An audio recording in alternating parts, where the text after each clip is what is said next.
Welcome to the DL Gaming Podcast. I'm Bobby. I'm Nick. I'm Amanda. I am now Death.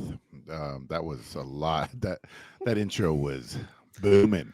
We are all over the place with sound. Like when we're warming up to get the show started, Nick is like super quiet, and then all of a sudden he's blowing out our eardrums. Bobby doesn't say a single word, and then he comes in and blows everybody's eardrums. But hopefully now that we're getting on the show, everything's nice and level. How are you guys doing? Doing pretty good. How you doing? Good. Amanda, welcome back.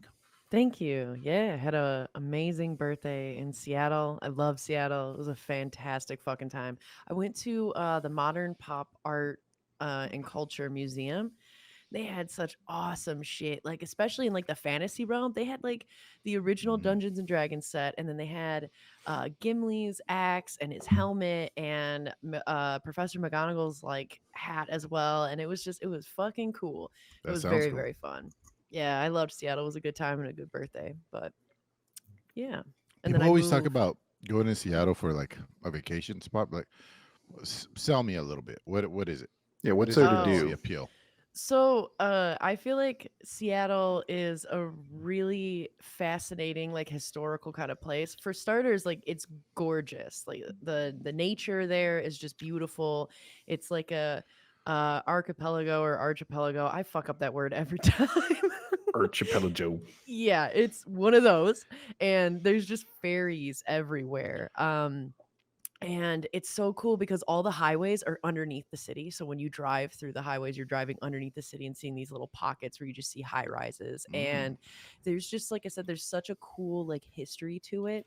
And I just feel like Seattle is so like it's got the West Coast where people are chill with weed, but it's got like an East Coast intensity almost. So it's just kind of nuts. Like people will call you out on shit. And like I remember the last time I went to Seattle, I watched these two people in a parking lot be like, fuck you, and they're just screaming, and I really thought they were gonna fight, and then they hugged and they're like, I fucking miss you, bro. And I'm like, what?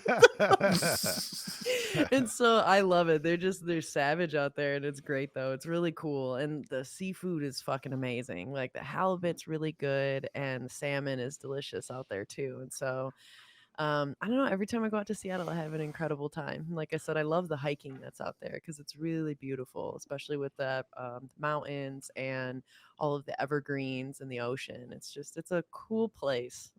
I don't know, it's an underrated place, I think. Although they living there would probably argue that it's overrated and way too fucking expensive. And the weather definitely can be shitty. But I feel like every time I've gone, I bring the good weather. Yep. That's good. And then I leave and it goes to shit. Sam's been bugging me to go, so yeah, I'll probably take her on her birthday. You should. The sushi is the best that I've ever had, and you know I eat good sushi. It is the best. It's the best. Stay in like the Chinatown International District. That shit is dope. Cool. Video games, y'all? Yeah, let's talk about them. Video games and one movie. I was gonna see if anyone watched the Dungeons and Dragons movie yet. No, but I have not been this shocked about reviews in a long time. You know, when somebody usually gets a hold of an IP and then you throw like Chris Pine in it, and you just like, you know, here you go. And I don't know. I did not expect it to do well, and it's doing very well. So, just right now, I was like, oh, maybe I should take the fam. It's definitely a family movie in the sense of like there's nothing too crazy in it. You don't have to know D&D to watch it. One thing I will say is like this is the first fun movie I've watched in a long time. It's not trying to be too serious. It's not trying to be too jokey. It's not trying to like play to too many tropes.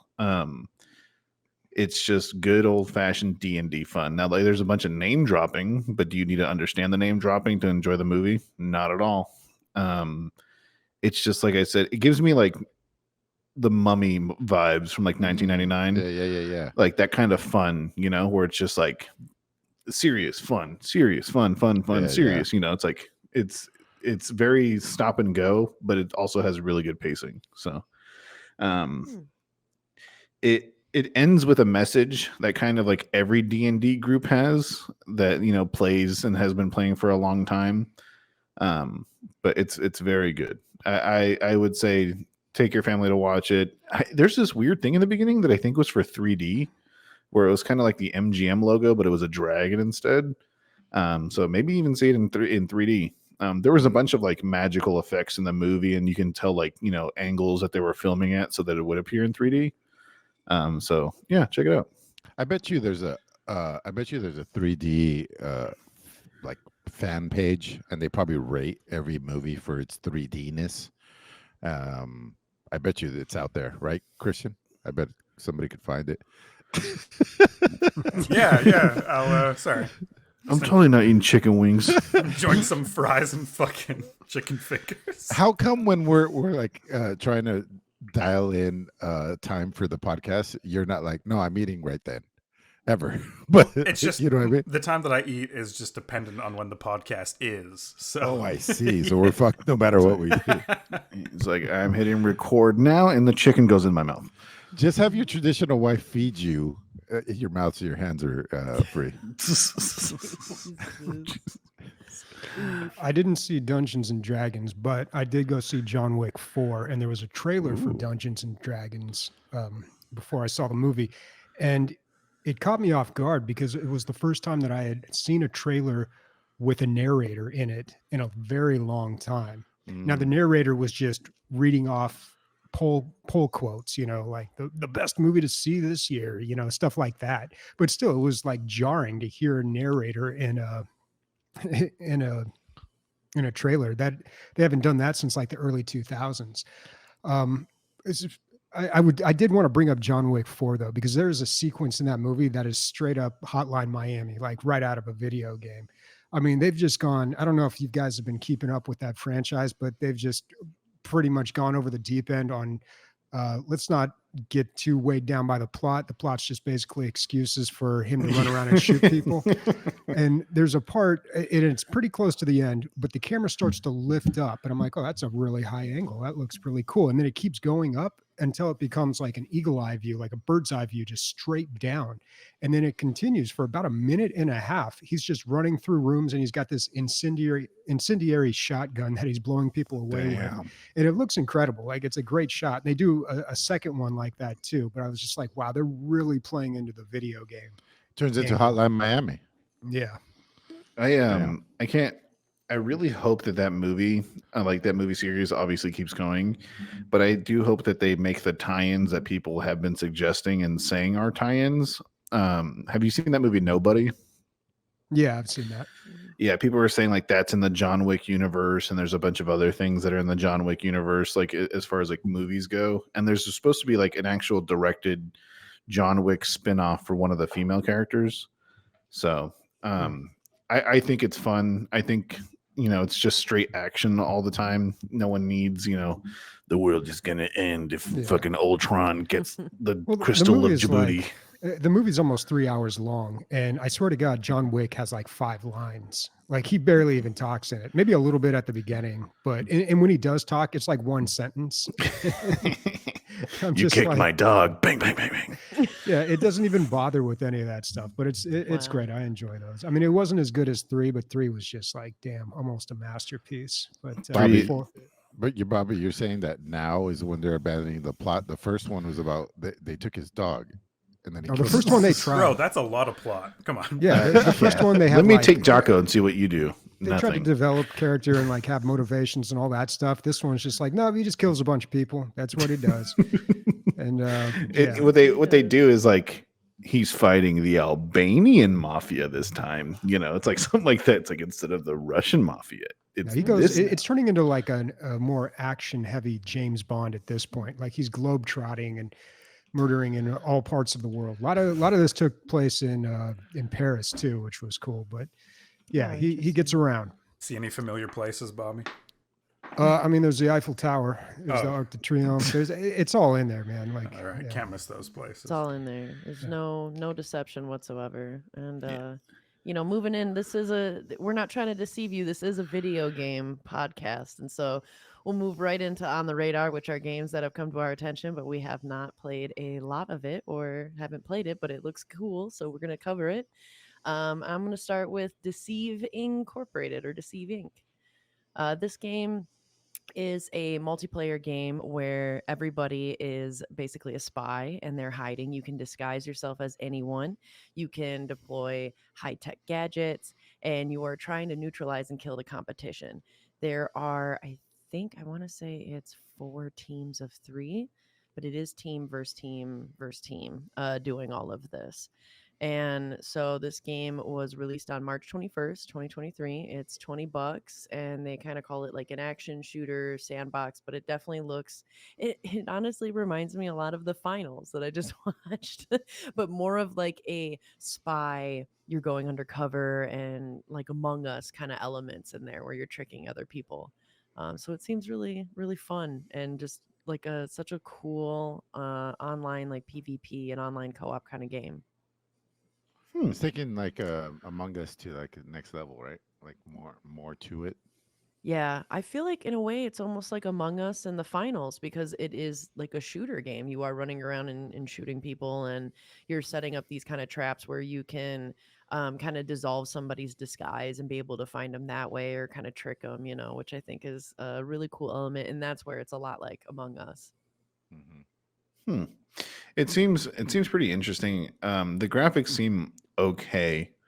I want to see this actually like be played by people we know, because I feel like whenever you see these trailers for these new games, like these new IPs, they all kind of have the same kind of animation style where it's like we want to work on our character design and we do, but we'll just let Unreal 5 do all the shading for us and everything.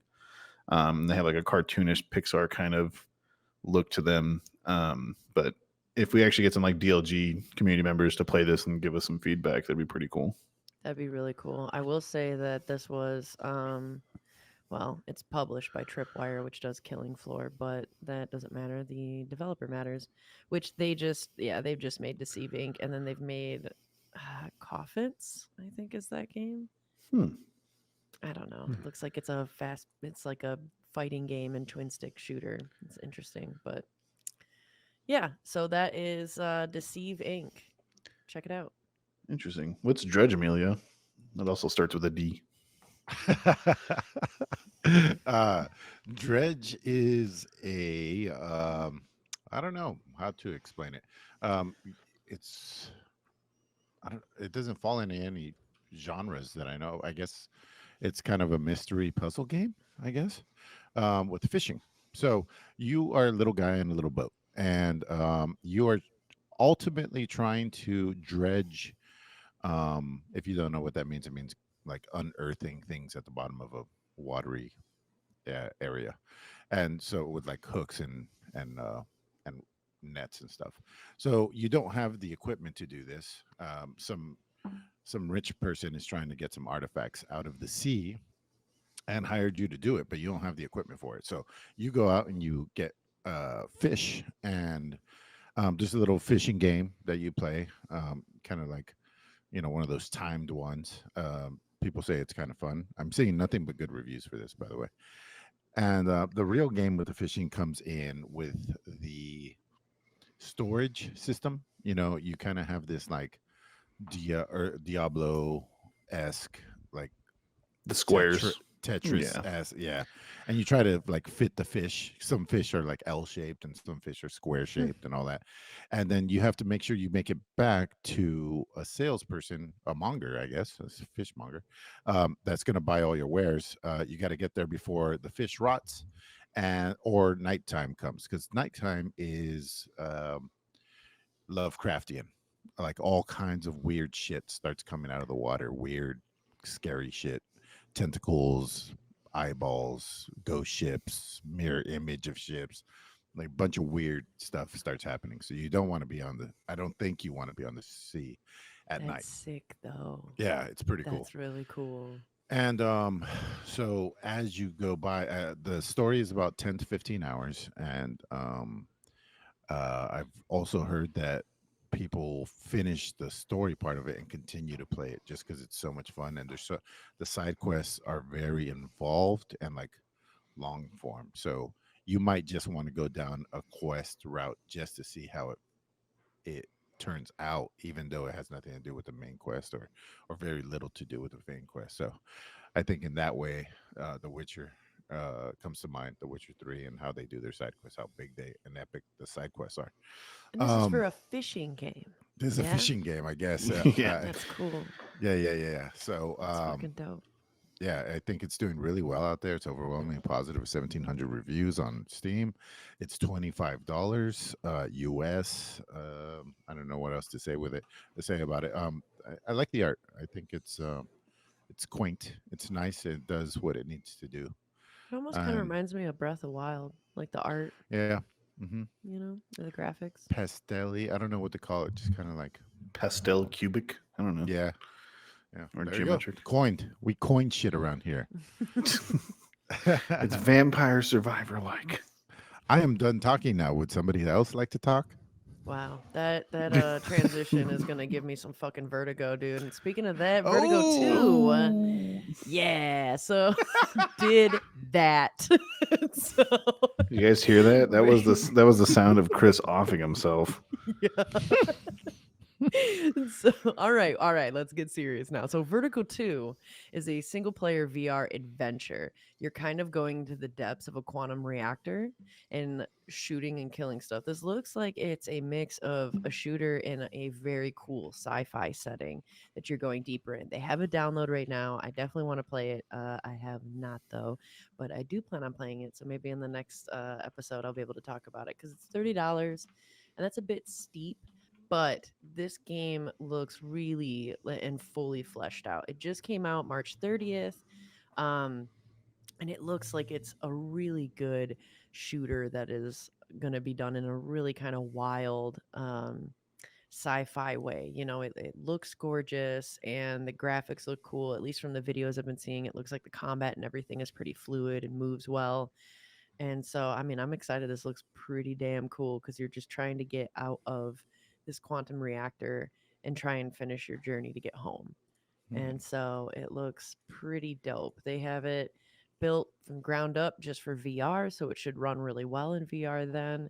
And they have these massive range of environments that they're saying. I've never played Vertigo 1, so I can't compare, but this looks pretty cool.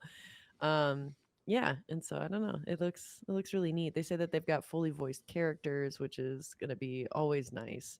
And that there's like intense boss fights and stuff, which is cool. They have 18 chapters for this campaign, so that's a lot of content. I do not like that whale that just came up. Yeah, that was huge. I'm getting some Valve vibes here. I get a little bit of Portal here. I get a little bit of Half-Life 2, and if it's in 3 VR, why not? Yeah, and I'm almost getting some like BioShock vibes too with it, but it's You VR it's people cool. who play VR. Disgusting. If you're scared of something in real life, like big whales or open bodies of water, or even something like heights, I guess, but that one seems a little bit more typical. Do you think experiencing that in VR helps you get over it, or it just scares the shit out of you and makes you even more scared of like a real situation if you were on an open body of water? Because when I saw that whale, I was like, I do not want to experience that in real life. I do not want to play this game, like not one bit. That's a great question. Like spiders with you, maybe in VR. Oh yeah, that's a good question. Or even like with phasmophobia, being scared of that stuff. That's a good point.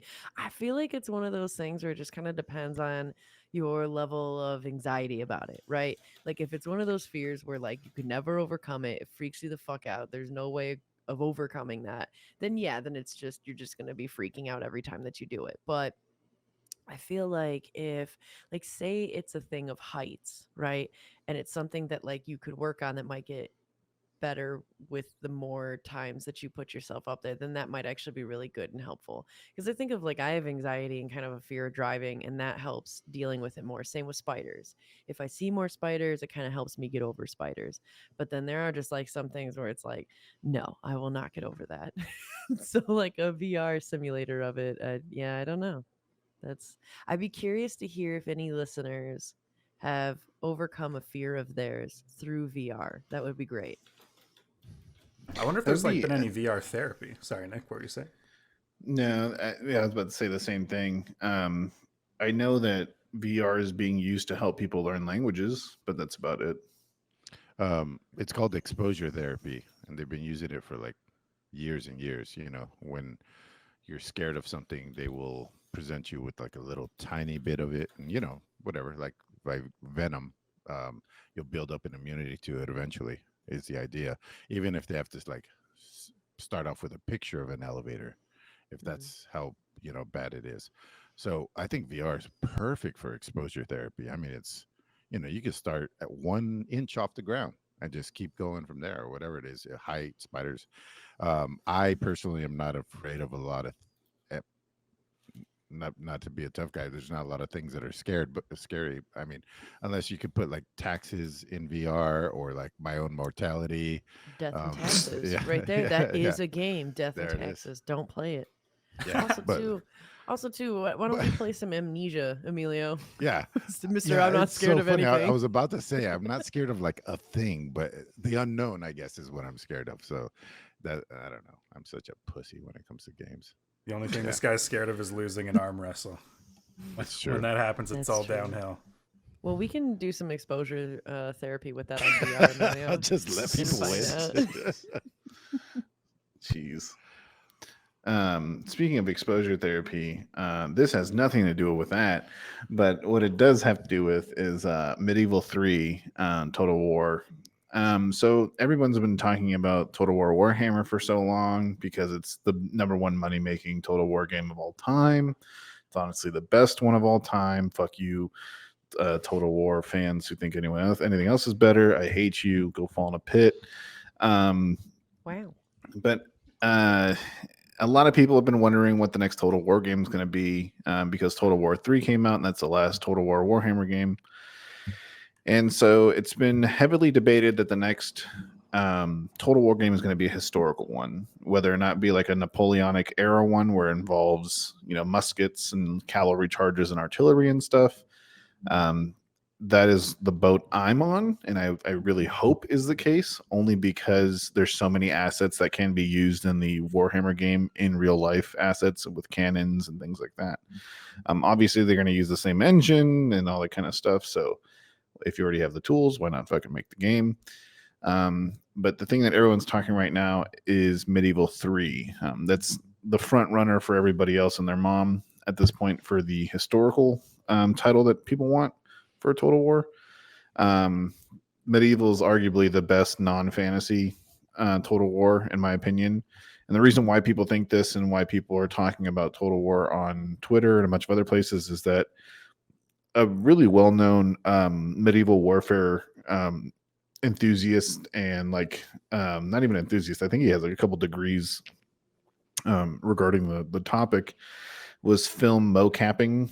Had pictures of him being mocapped riding like a horse and demonstrating how to fight for medieval combat and stuff like that. And he said, I'm working with Creative Assembly, who's the publisher of the Total War series. So it's going to be pretty interesting if that's the case. I really hope my dream situation for this is that we get a combination of Total War Medieval and Total War Napoleon. And the reason I say that is, like, imagine a Total War game where there's actual like years passing by and being able to advance in technology, not in the sense of like, oh, we have arrows, but now we have flaming arrows, and shit like that. If you could actually get to the point where you're fighting with medieval units to all the way to like line infantry, that'd be awesome. Yeah. Medieval. I have so many hours in Medieval. I have maybe a whole childhood, like 2,000 hours. Or... one childhood. Yeah, I have one Northern Albertan childhood in Medieval 2 Total War. And I'm so hyped for this. I love all the little tidbits that people have gathered. And if it is Medieval 3, I'm going to lose my shit. What was really cool about Medieval 2 is that it did kind of do what Nick was saying. It went from like the 1099 all the way to like the colonial era. It didn't do a good job of like simulating that really well. Like the late game was always super weird, but if we did have a better job of it, that'd be fucking awesome. Super psyched. Well, they have a bunch of money now, right? From the other series, brought in a bunch of money, so I would imagine that the quality is just going to go up from there. Talking about fantasy, or would you call it, a perfect situation or whatever. Imagine being a super nerd for medieval, right? And then somebody was like, "Hey, can you come teach us everything you know about, like, hey, oh grand wizard?" Yeah. He probably rode in on a real horse. You know what I mean? Yeah. In knight Like, armor, I'm ready let to me milk show it. you bitches. Let's get medieval, you motherfuckers. We're making a humble, but a humble game, sir. Would you? Oh, man. That's awesome. Cool. But yeah, no, yeah, people have been talking about it. It's in the works. And people are expecting an announcement for the next historical Total War series in like the next couple months. So keep an ear out, keep your eyes out. So Hey, in real battles, so there were bannermen, like literal bannermen that carried the flags, right? Did they Yes. also have swords? I hope they had something. some of them did. Some of them, their banner actually had a spear at the end. Some of them had on the banner like a spear pommel, so they could flip it around and use that as a spear. Man.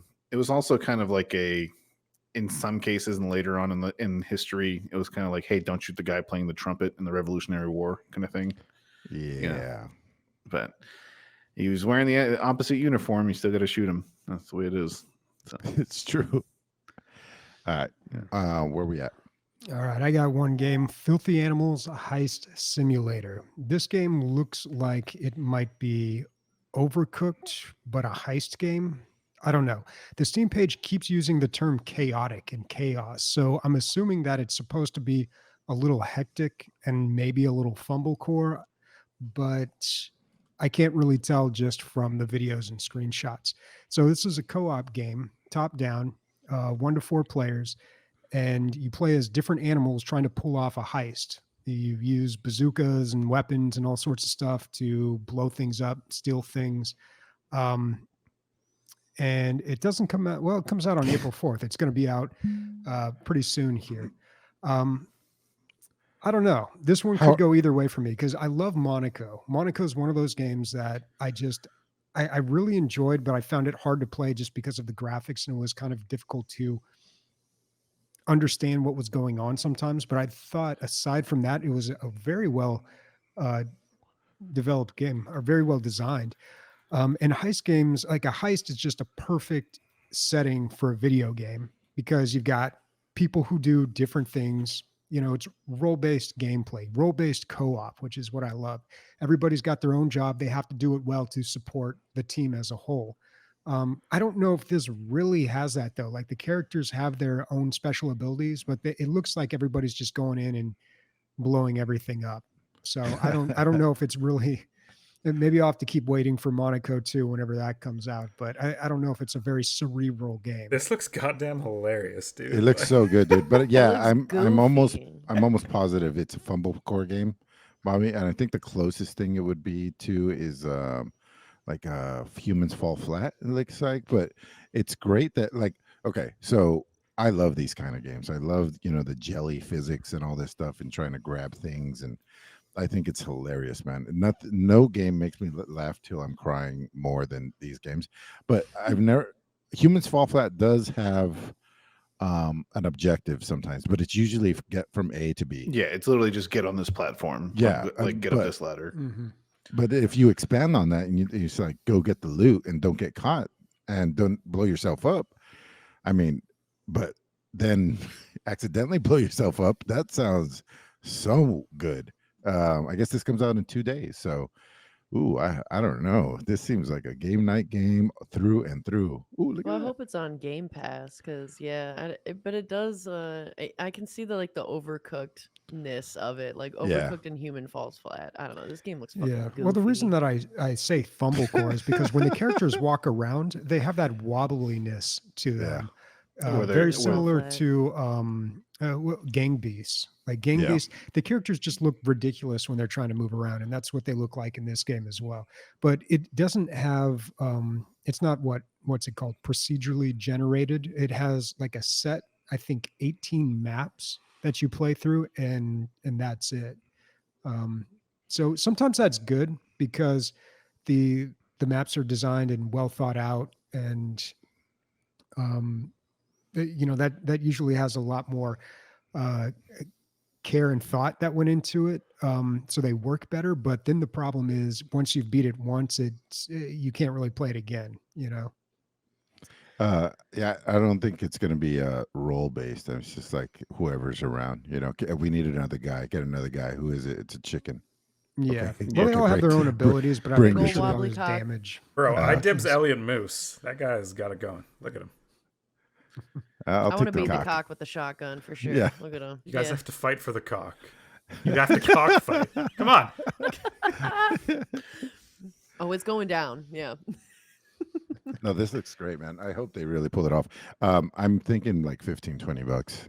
Hopefully it's not more than that if it's not on Game Pass. Yeah. Hopefully it's on Game Pass, but Hopefully it works. It's funny because these games that are like ambiguous with the controls, a lot of the times they'll just let you slide when it's actually broken because you can't tell the difference a lot of the time. it's So, that fumble core shit. yeah, They're like, oh, yeah. we're just goofy. It's part Yeah, of the we're game. just yeah. goofy. We're so It's not that we Don't don't know say how to that. program. It's just Yeah. it's tiny. It's just like a small setback. That's all it is. And speaking of small, I'm gonna go right into Smalland, Survive the Wilds, which is my last game that I have on there.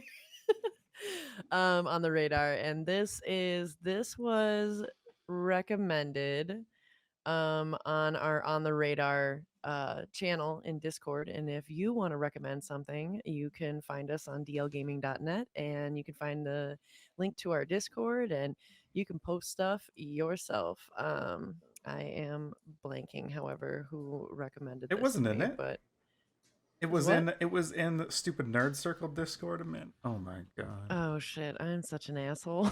Jesus well, Christ. well, this was recommended anyway. I'm sorry. Good plug though. I liked it.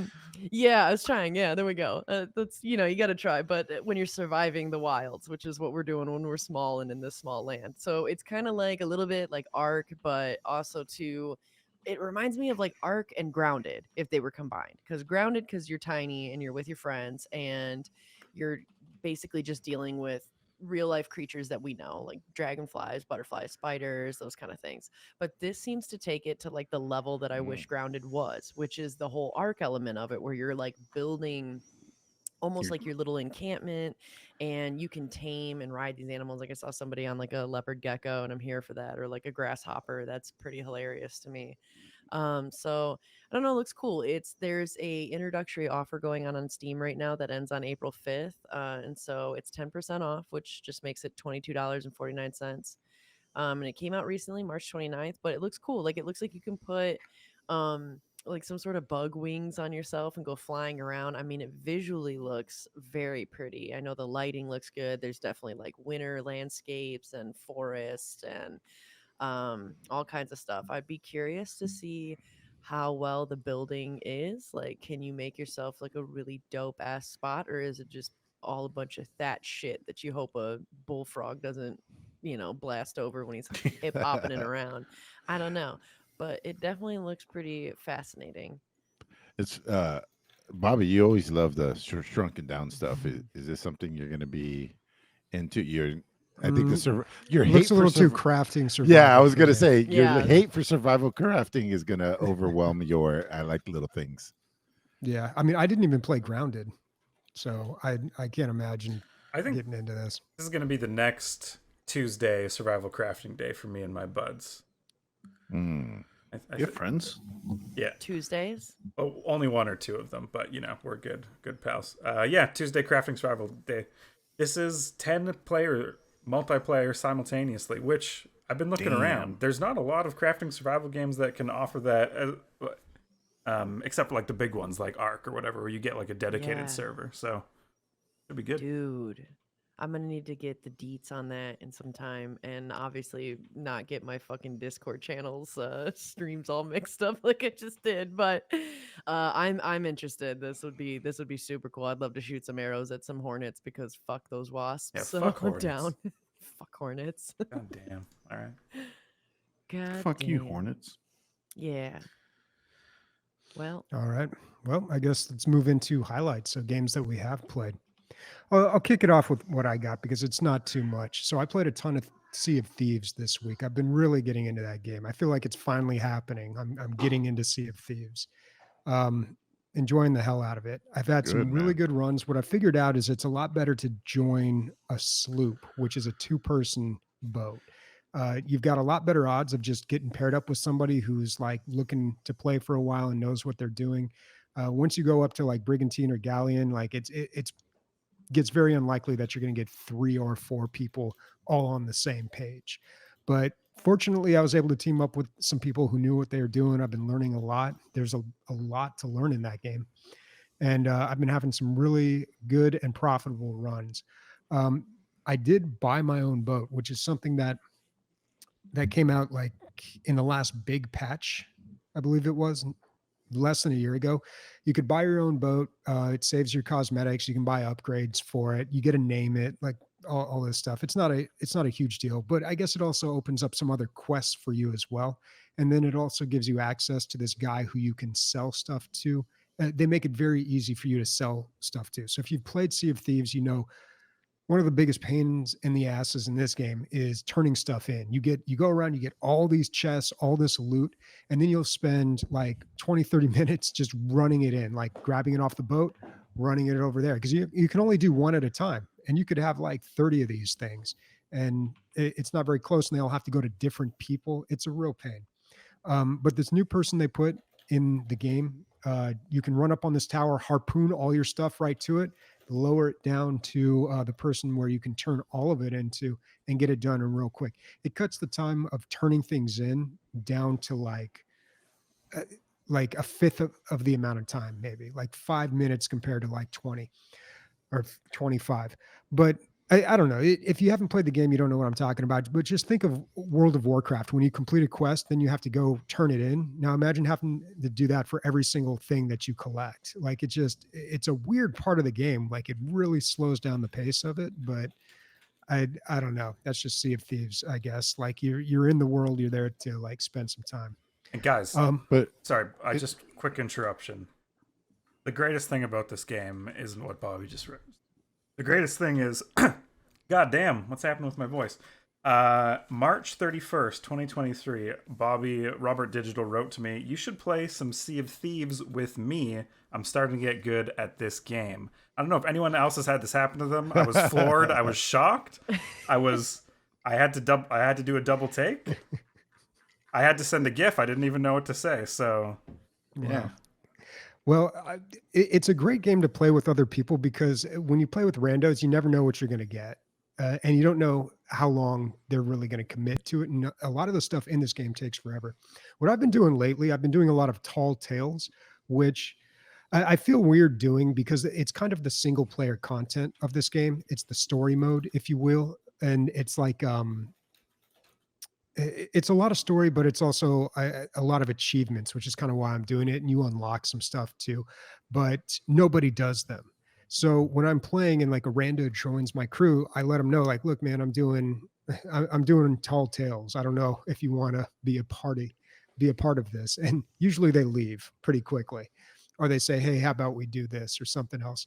In fact, there's a memorable moment from this game a long time ago. So like I've dipped into Sea of Thieves here and there. Like I played the game when it first came out. I've kind of seen the evolution of it, but I've never really played for that long. So I have all this experience, but it's all kind of scattered over the last 5 years since the game came out. But one time when I was playing, I was attacking another ship, and there does seem to be a lot more PvP in this game recently too. Like, I don't know, maybe that's just my experience, but I was attacking this other ship and I had no business attacking them. I had no idea what I was doing. I'm in like the beginner ship with no decorations, and these people are obviously, they know what they're doing. And like, at first they didn't do anything. And you can communicate with everybody in this game, which is hilarious because people are ridiculous in this game and also super trolly. But they said to me, go do your tall tale, because that's what I was working on. They're like, get out of here, dude. Very dismissively said, go do your tall tale. What a diss. God. Just like, get out of here, old man, before we take your tall tail hip. All right. So every time I do a tall tale, I'm just like, I feel like I always think back to that, where it's like what you would tell a kid when they're bugging you, like, go do your tall tale, go play with something, And I didn't, of course. I tried to blow them up, and then they just killed me. But Bobby, yeah. you got any? So you've you've been playing a lot, like you said. Hmm. What's come up this week? Like, got any good stories from this week or whenever you Nothing played? that exciting. I mean, I saw just shooting stuff and driving ships. I mean, I can't really spin it into a story. Nothing like that crazy. It's a little different when you got to return to the quest giver, but it's like traveling is where the shit happens, right? That's where Yes. the potential for adventure happens. So Mhm. Funny enough, I can't believe you actually chose this week, only because I was, I just browse Reddit every now and then, and there was a post from it where this dude's like, he's driving his little sloop, and it's him as like, I think it's his son or something, and like these two galleons are just blowing each other apart. But the thing is, like, they're shooting at each other as they're like turning a corner around an island, and this little sloop is like trying to get through, and he's like, "Y'all stop shooting, man! Come on, man, stop shooting! We just trying to get through, man!" As both ships just begin to start shooting it as immediately. that's so funny. Yeah. Yeah. The voice chat in this really makes for some funny moments. It's pretty entertaining. Bobby's like, yes, humor acknowledge. Moving on. Yeah. Man, I wish I had the time.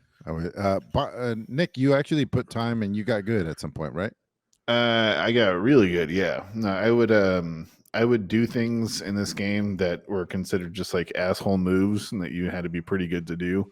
Like stack 6 explosive barrels inside someone's, inside someone's ship and wait until they got to the harbor and blew them all up and then took all their shit as they, as a one person team, like hiding inside the barrels, like inside the pile of barrels and things like that. But people get Very really into the PvP Tarkov of this. of Yeah, and it's like it reminds me of DayZ. Like people get a little too into this game and they become like like a high school bully in a movie or something. Like all they want to do is mess with people. Like Yeah. really mean stuff, dude. You're Like, literally people are- talking about Nick.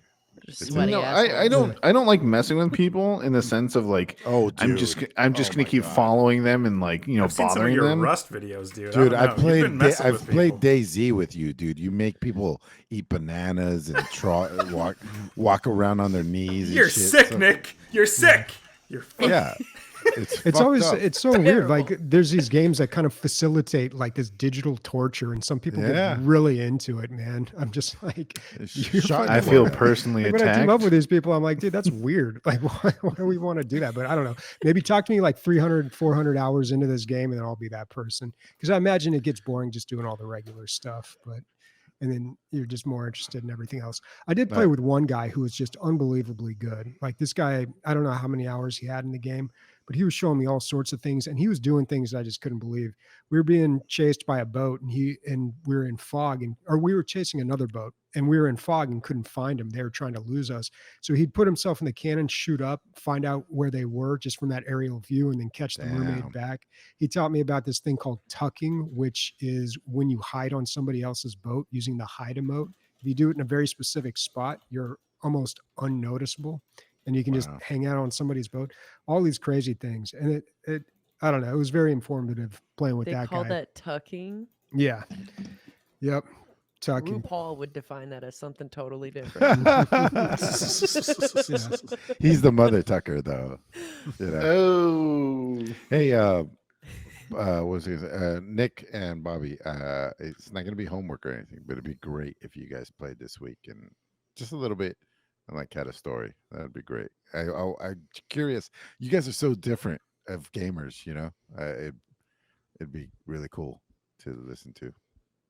Just get the narrator from the Dungeons and Dragons movie. A I- band of unlikely heroes coming Yeah, yeah, together yeah. to sail upon the seas. one robot, one fat unemployed guy, one sloop. But that's the main reason I actually used to play these games all the time, was that I wanted to like create these interesting situations or like these underdog situations and try to, get through them or even help people, I'd be like, oh, I'm logging off. Like, you can take my ship or blow it up. And they'd be like a little kid and be like, oh my God, you have like 40 chests on here. And then, just watch them wig out as I'm like watching from like the corner. But 75 good men died for that ship. You enjoy it, little one. yeah. But you can like mess with people if like it's their first time ever playing. Like you can be like, oh, you can take my ship, and then they'll start taking it, and then you can just destroy your ship. Like you can just click scuttle ship. This in guy the doesn't menu like to fuck with people. He doesn't like to fuck with people. I've never done it. What are you talking about? It's just like DayZ though. People will try to play mind games with you. They'll be like, "Hey, we're friendly. Hey, we're friendly. Hey, let me come aboard your ship," or something like that. Or "Don't shoot. I need your help with something," and then they'll just turn on you. Like you got to watch out for a lot of that stuff. What's real life, dude? Hey, I'm friendly. No, you're not. No, you're not. That's real. Wow. Sea of It's Thieves. just What a real teacher. life. Yeah, exactly. All Teach right. you. Well, that's enough of the Sea of Thieves. Going across the other sea to the obelisk or obelisk. You want to tell me, Emilio, about that across the obelisk? I've seen that you were playing a lot of it today. Yeah, well, I wasn't playing most of the time. Unfortunately, I wish I was. I did get a good 2 hours in, I would say. I just left it running, and which is one of the great things for dads that don't have a lot of time. Across the obelisk, you can stop playing at any second, not even pause, and just like go handle what life, and then come back and be exact. But it's turn based, We've talked about this game a bunch of times. First on the radar, because if I remember right, I know it almost seems like every week we have a card battler that's have roguelike elements, but I remember Across the Obelisk was one of the very first ones that came out, and especially one that was multiplayer, so you can actually play with your friends. It's not like I have my group of adventures and your cohort has one as well, but you assign two characters to one player, and it's almost like single player, but just hanging out with each other. And it's not a thing where you're giving up two of your characters from your grand adventure that you're having, and you're like, hey, you control these two, because it's a roguelike. You play until you fail, and then you start the whole thing over with the same characters. And just today I got to the point where, for the first time, where you actually attribute skill points to your characters, and so it makes the next run through easier. And that was actually really rewarding. It's one of those things where like you go back to like Final Fantasy back in the day, when you go back to the first fields and you just beat everything senseless so easily. It's not that that extreme, but it is like, I'm going through the first world so much faster than I was before. And that was really gratifying. This game does a roguelike element that I haven't seen before, and is actually really refreshing. I would say like one of the worst things about Returnal is uh, worst is like a hard thing to say, but like you work so hard to get up to this boss, right? And if you fail that boss, you have to start from scratch and work your way up. You don't get to practice the boss. And so you get one more shot after like an hour and a half of work and of gameplay. And then like if you don't pull it off, you only get to practice until you die again, So it's like, oof, that's really hard. But I this hate game, that. yeah, this game, wherever you die, you get to just keep repeating and repeating as many with no like nothing taken away from you, no XP, nothing. Like just like literally just keep trying until you realize that no strategy, or like you basically your whole run is fucked. It's what it's telling you. It's not that you made mistakes or that the RNG was like, literally your whole team is bullshit if you can't finish in the fifth time that you try this. You know what I'm saying? Like it's really refreshing way, because um it's a roguelike that lets you try where you die over and over to make sure. It's almost like a DPS check. Like you basically aren't good enough to pass this point, no matter what you do. So you got to start over and make a better team from the beginning. Nick, you're real nasally, bro. Brett, Oh, let me just fix that, back I'm off, sorry. bro. Just back off a little bit. I can't. Dude, sometimes I get that. So like, I have my mic set up for certain things, right? And it's not that sensitive because I'm a pretty fucking loud piece of shit. But my nose will like sometimes just get a whistle, like, and it catches me all the time. Like even sometimes Leslie even wakes up in the middle of the night and be like, "Your nose is whistling" or whatever. Just like, yeah, I'm sorry, I just fixed it. That's why I'm a mouth breather, dude. I just gets right past Mouth that. breeder. I'm a mouth breather. Yeah, I'm getting. Nah, Is that like an actual insult, like a mouth breather? Yeah, it You've is. never Yeah, heard of so- that? It's like a sign of like, oh, I mean, the insult is supposed to divulge that it's a sign of lower intelligence. Yeah. Yeah. Take that as you will for Emilio. And I've been trying, dude. I actively try to start breathing through my nose. Have But, you Wait, tried hold- taping your mouth shut when you sleep? No, but that's a good way of doing it. Everybody and their mom's like, you got to tape your mouth now when you sleep. Yeah. And I'm like, And I'm I not. fucking Everyone hate and it, their dude, mom 'cause is saying that. I know that I look dumb when I'm like, yeah, guys, what do you think?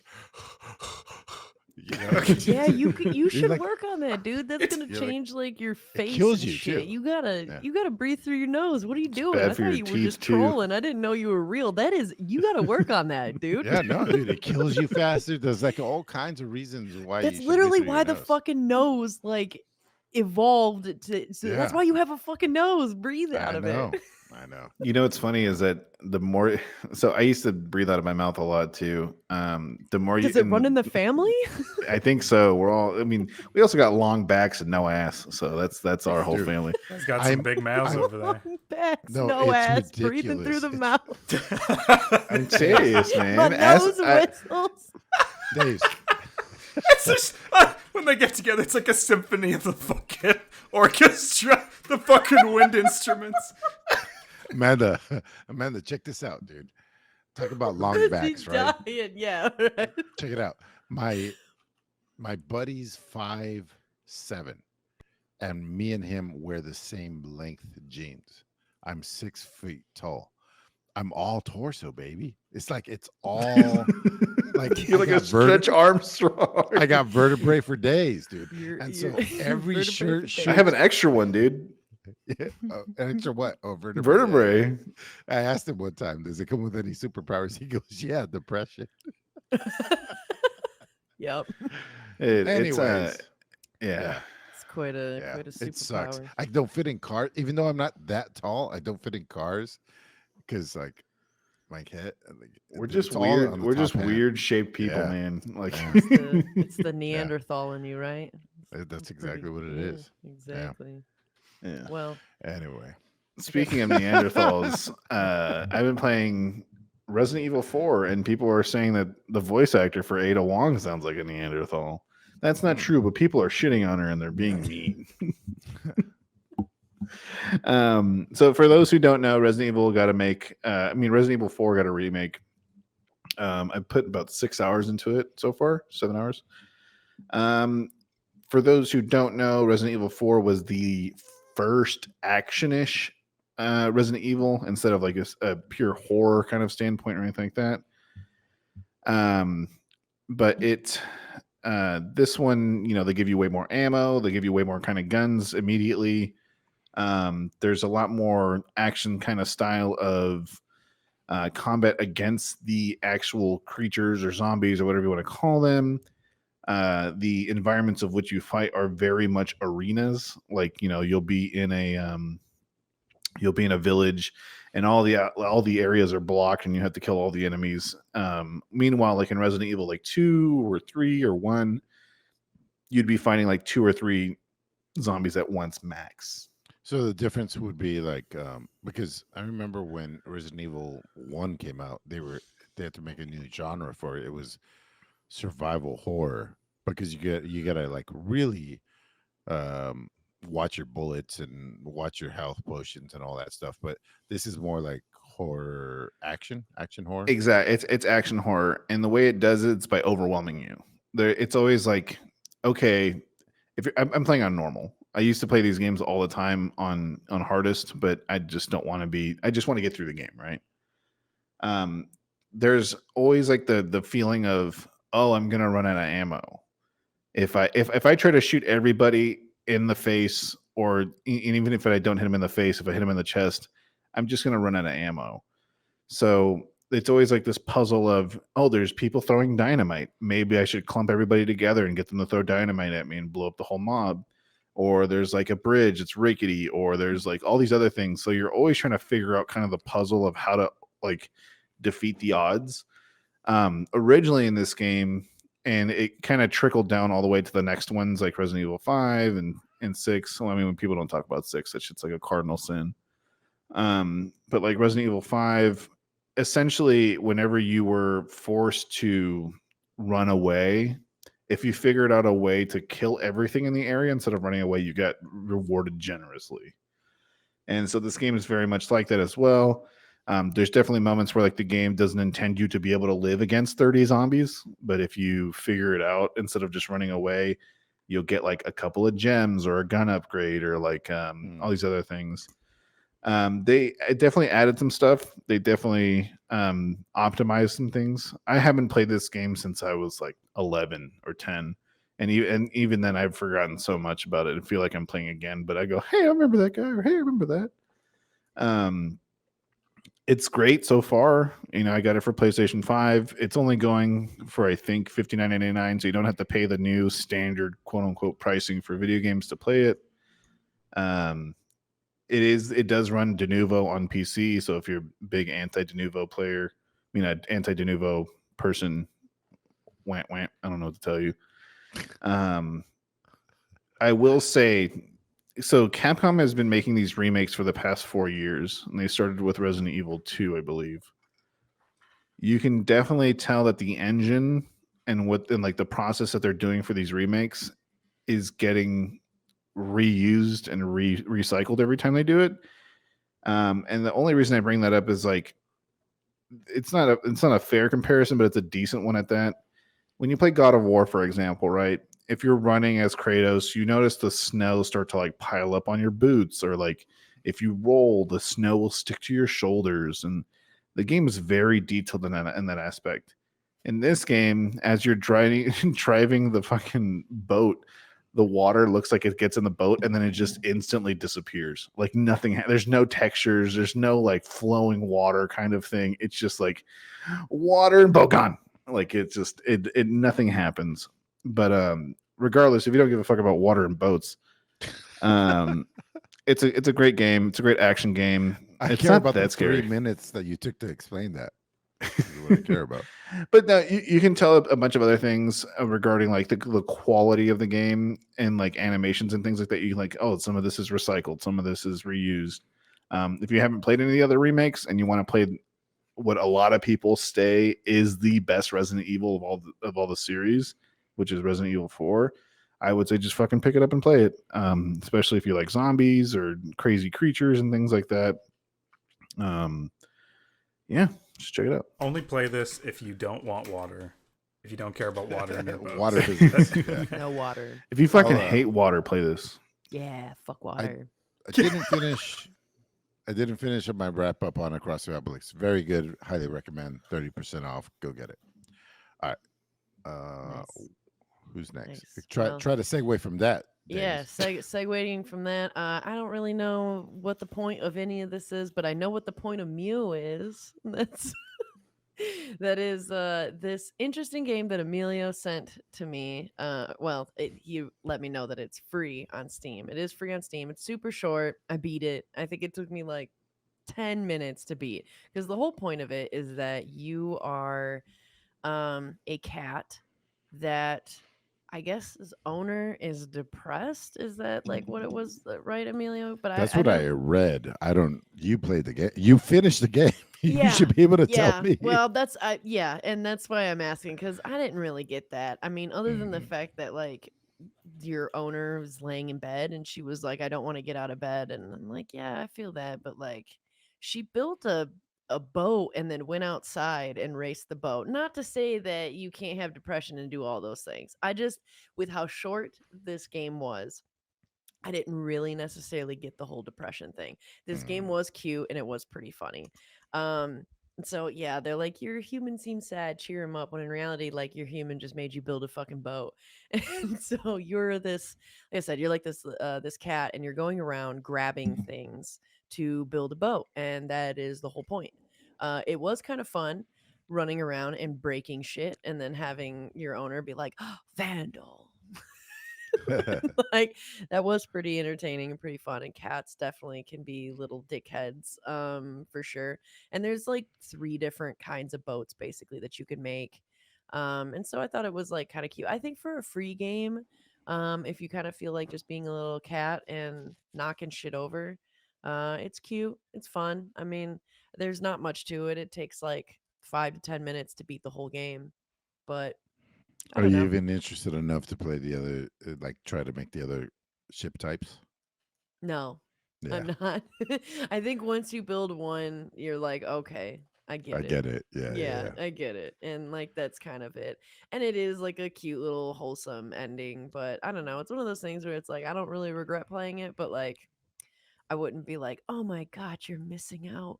You're Yeah. human. They seem sad. Please be a cat. Cheer them up." Like I It's wouldn't say that. It's not it's bad though. no it's no cat instead of a bag of cat instead of a bag of cat. Oh, that would be like fucking weird, but you're This right. You're right. It's no milk inside of a bag of milk inside of a bag of milk for your cat. You're right. Gotcha. Yeah, it's not that. this Man, is I read that But literally. I just read the description. I'm like, cat helps depressed owner. I was like, I didn't even finish. I was like, yeah, days. right up my alley. You're Yeah, right. yeah, yeah, Because you yeah, sent that to me and I was like, yeah. I like cats. I have Yeah, I like cats. depression. What's this like? And Yeah. so then I watched, and the whole time I was like, where's the depression? Like, so that's why I Mhm. was here. I was here for the sadness, and what I got was a lot of meows. And so, which was cute. I don't But not mind. right meow. Right meow. We have Hades. Huh? Yeah. All right. All right, God, dude. bro, Do I even want to bro. honor that segue by talking about Hades? I don't have much to say about this game. This is going to be wild. I don't think I liked it as much as you guys did. holy fuck, dude. Yeah, no, dude, it's crazy. I think because there was a lot of hype for the longest time. I've been hearing about this game of the year, all this stuff. So went into it expecting quite a bit, and it's good. Yeah, it's a roguelike that really. I'm kind of used to roguelikes being more like Returnal, where you could technically beat the game on the first try, I guess, or I don't know. I haven't played Returnal, so maybe that's not completely accurate. But this game is it forces you to die at certain points, so you can go back and then start again, and then get something new or some more information, and then go into the next run. So it felt kind of weird, like playing the game like that. But I don't know. I also my real problem with it, like that doesn't matter. That's not like a downside to this game. But my real problem with the game was I just didn't enjoy the combat. Maybe it's because I didn't quite understand it. Did you guys play this with a controller, or do you play this with a keyboard and mouse? I started with the keyboard and mouse, and I will say controller is 1,000 times easier. I Yeah. don't Okay. remember. I think it I was controller though. I played a lot of it. I think the first time I beat it, I used keyboard and mouse, and then when my friend suggested controller, I was like, "Fuck it, let's do it." And then I tried. I'm like, "This is 10 times better." Yeah, 10 times better and easier. It's funny that you mentioned it. Rihanna's playing Hades right behind me right now. Maybe her Listen to the- 600th hour. Listen She's very to using trad the wife. keyboard and mouse. yeah. Oh yeah, Is she? Yeah, she's using a keyboard and mouse. She's hardcore, but whatever. Damn. Well, Nice. when you use the keyboard and mouse, you have Traditional wife again. to move the mouse cursor to where you want to shoot. And it's very easy to lose track of the mouse cursor because it's not very big, especially because I've got such a big monitor now too. It's very easy to lose that. And on top of that, they give you This guy. What the You fuck believe is- this guy? This guy, dude. Oh, it's difficult to lose the mouse. My monitor's so big, dude. What a humble brag. Are you kidding me? Yeah. I mean, who doesn't have a big monitor these days? Oh, Like who geez. doesn't I have don't. an ultra wide or like I a don't. 1440p? I got a 1440p, but I don't got an ultra wide. Bobby, I can 27 inch. I can out and out say that you are completely wrong by anything negative you have to say about this game. Yeah, I'm Just sure have I to keep am. I mean, playing it. everybody Yeah. loves this. How long did this you game. play it, Bobby? How long? Give us a number. 15 seconds. I think I mean probably a couple hours. I think I made it to the third. I I can't remember how many bosses there are, but I think I beat 2 of them, and I made it to the third Oh, area that's where pretty it's, good. That's pretty good. Yeah. yeah, Yeah. there's like Well- woods and nymphs or something. What did like that. the third boss look like, Bobby? If you remember. No, not the third boss. The Oh, the second third boss area. I beat was the snakes. It had a bunch of heads, and you had to kill Yeah. different Yeah. heads. That one never changes, really. Yeah. It does The actually. one It just changed for Yeah. me. Yeah. Oh, really? It has I think 4 or 5 forms. Since the last time I played. Originally it had 3.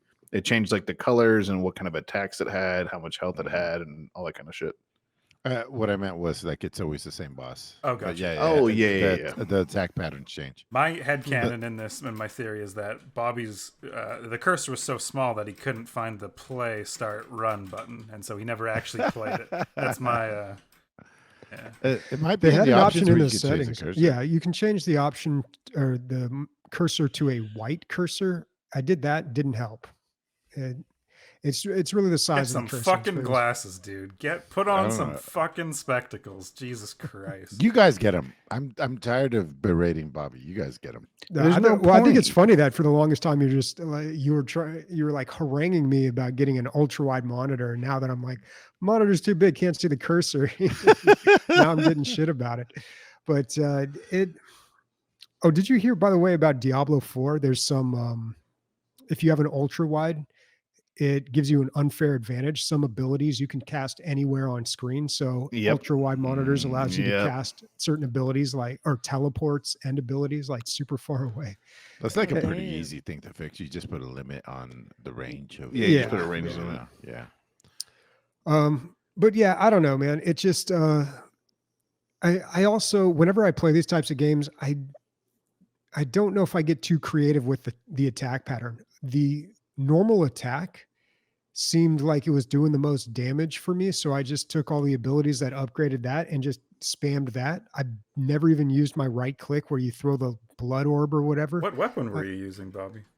The sword. Like the first 3 or 4 that they give you. I think the one that I used the most after trying the Aegis, the bow and arrow, the starter sword, but eventually the one that I stuck with was the long range, like a javelin or something, or the spear. Yeah. Yeah. That one was good. yeah, the spear. That one's so good because it does backstab damage. Sniper, Yeah. I want you to guess what gun do you what weapon I use the most in Hades? Well, I'm gonna guess it's the gun, dude. I did every single achievement for that weapon. I always tried to get it to work, and I really couldn't. But man, when you turn that thing into like a artillery cannon, that's the way I play gosh, it every oh time. my gosh, so awesome! So Yeah, awesome. you can take out some bosses in 2 or 3 hits with it. It's nuts. Yeah, What I kept, me, love. what kept me going in the early game, Bobby, was the story of the game. And I'm getting the feeling that wasn't really impactful for you. Like, I loved how they revealed like little story snippets as you're playing. Yeah, dude, I don't care for story. I appreciated that they kept the dialogue like somewhat to a minimum. They inserted a little bit here and there. I mean, it's well written. There's a good back and forth between the characters, and like it's all the, what is that, Greek mythology? Is that right? Yeah.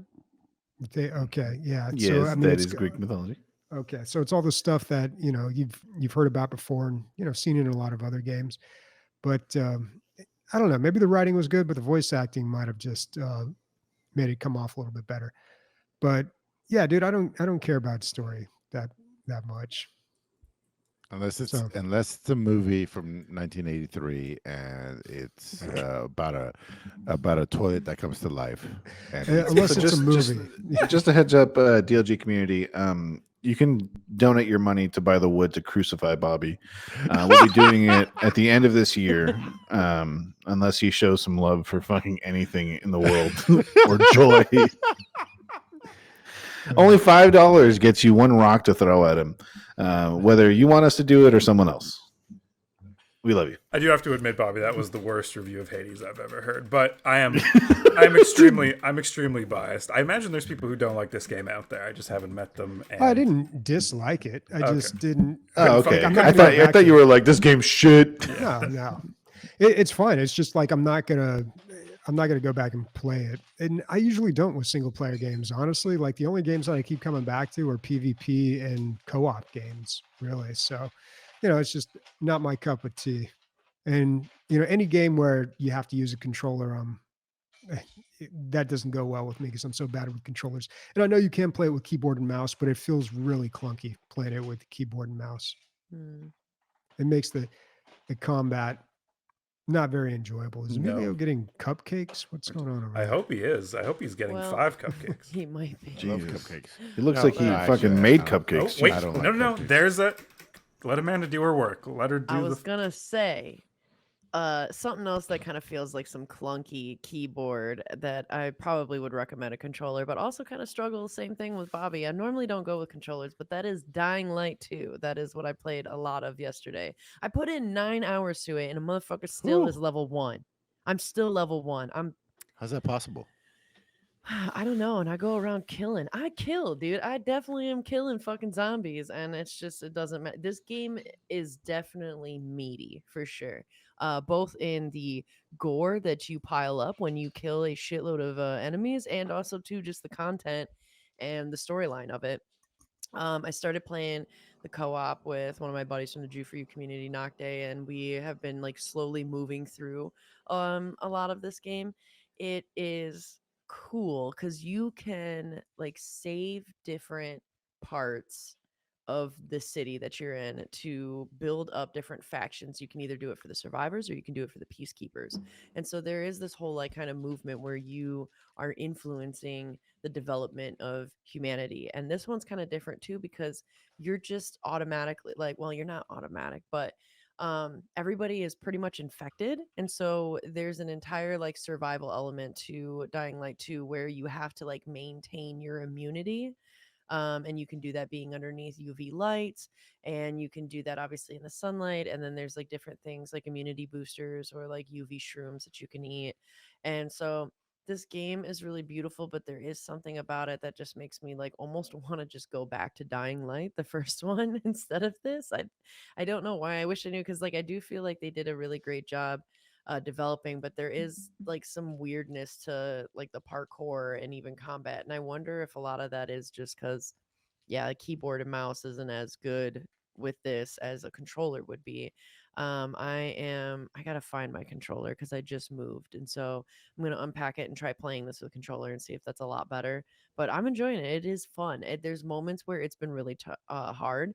There's already been some moments where it's been really hilarious. Like I jumped down a stairwell and got instantly KO'd and sucker punched by a volatile. It was hilarious. I was like, what the fuck?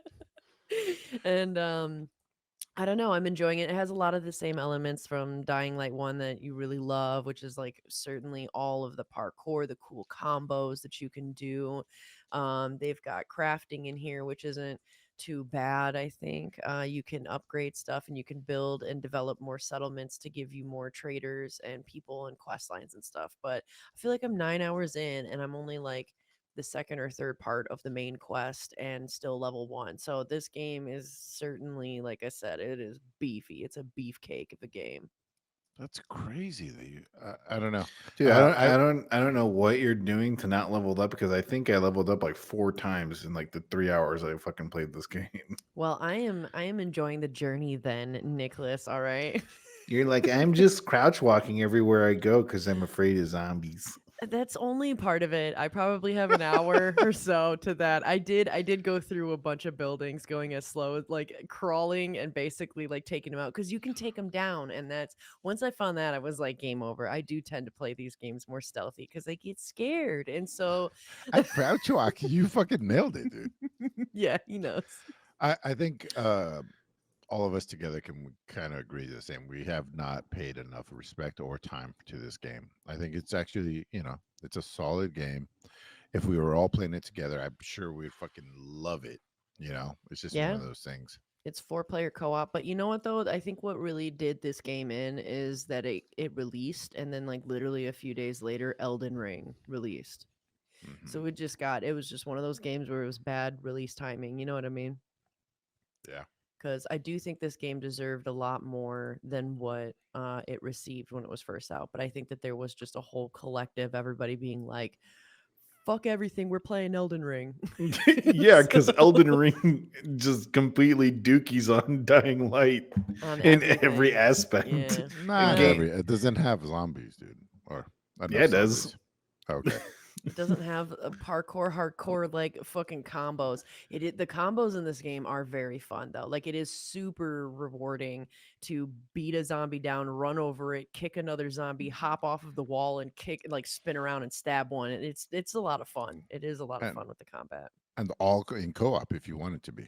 It's Yep. like seamless co-op. Yeah. Seamless co-op. Um, Yeah. what also has seamless co-op, hopefully, if they do it right, is the Dungeons and Dragons virtual tabletop.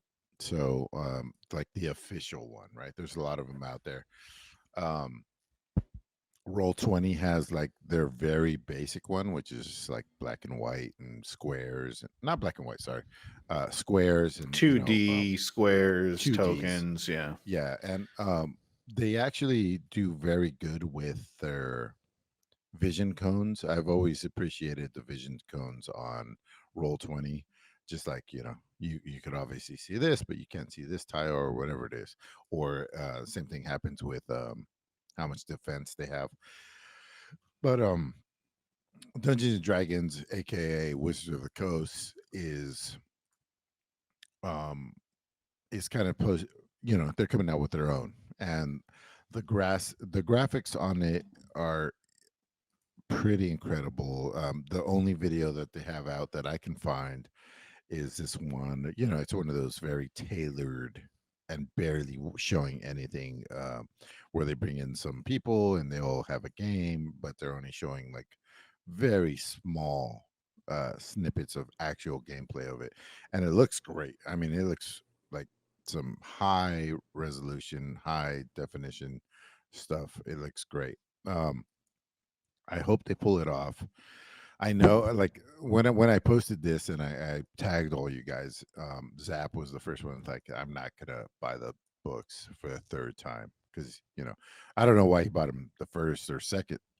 Obviously, the first time. Because when you buy them the first time, you buy them in paper, and then on Roll20, Oh, on D&D Beyond, you have to rebuy them to get all the aspects and all the information, like the spells and races and all Right. that other stuff, to be able to use in Roll20 and in D&D Beyond.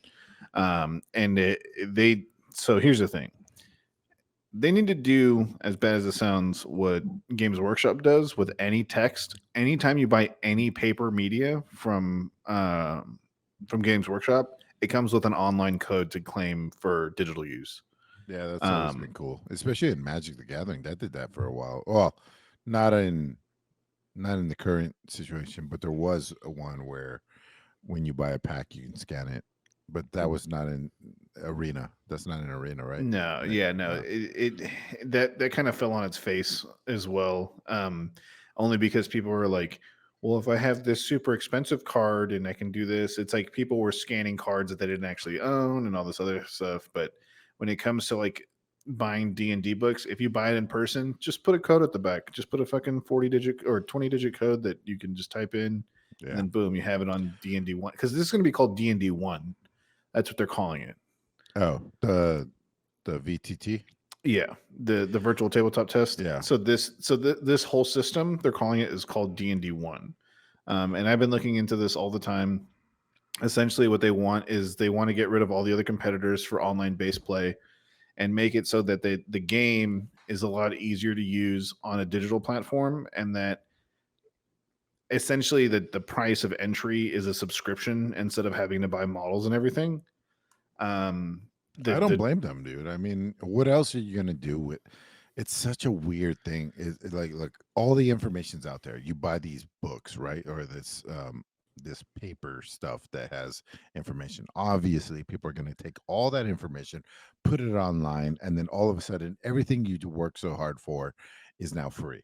So, how do you monetize that? So, the only way you could do that is make an exceptional product and then make it so easy that it's the best way to do it. Like basically it's kind of Steam talks about this sometimes, that like piracy was was it Bobby? Piracy was like kind of like A service problem. a service problem.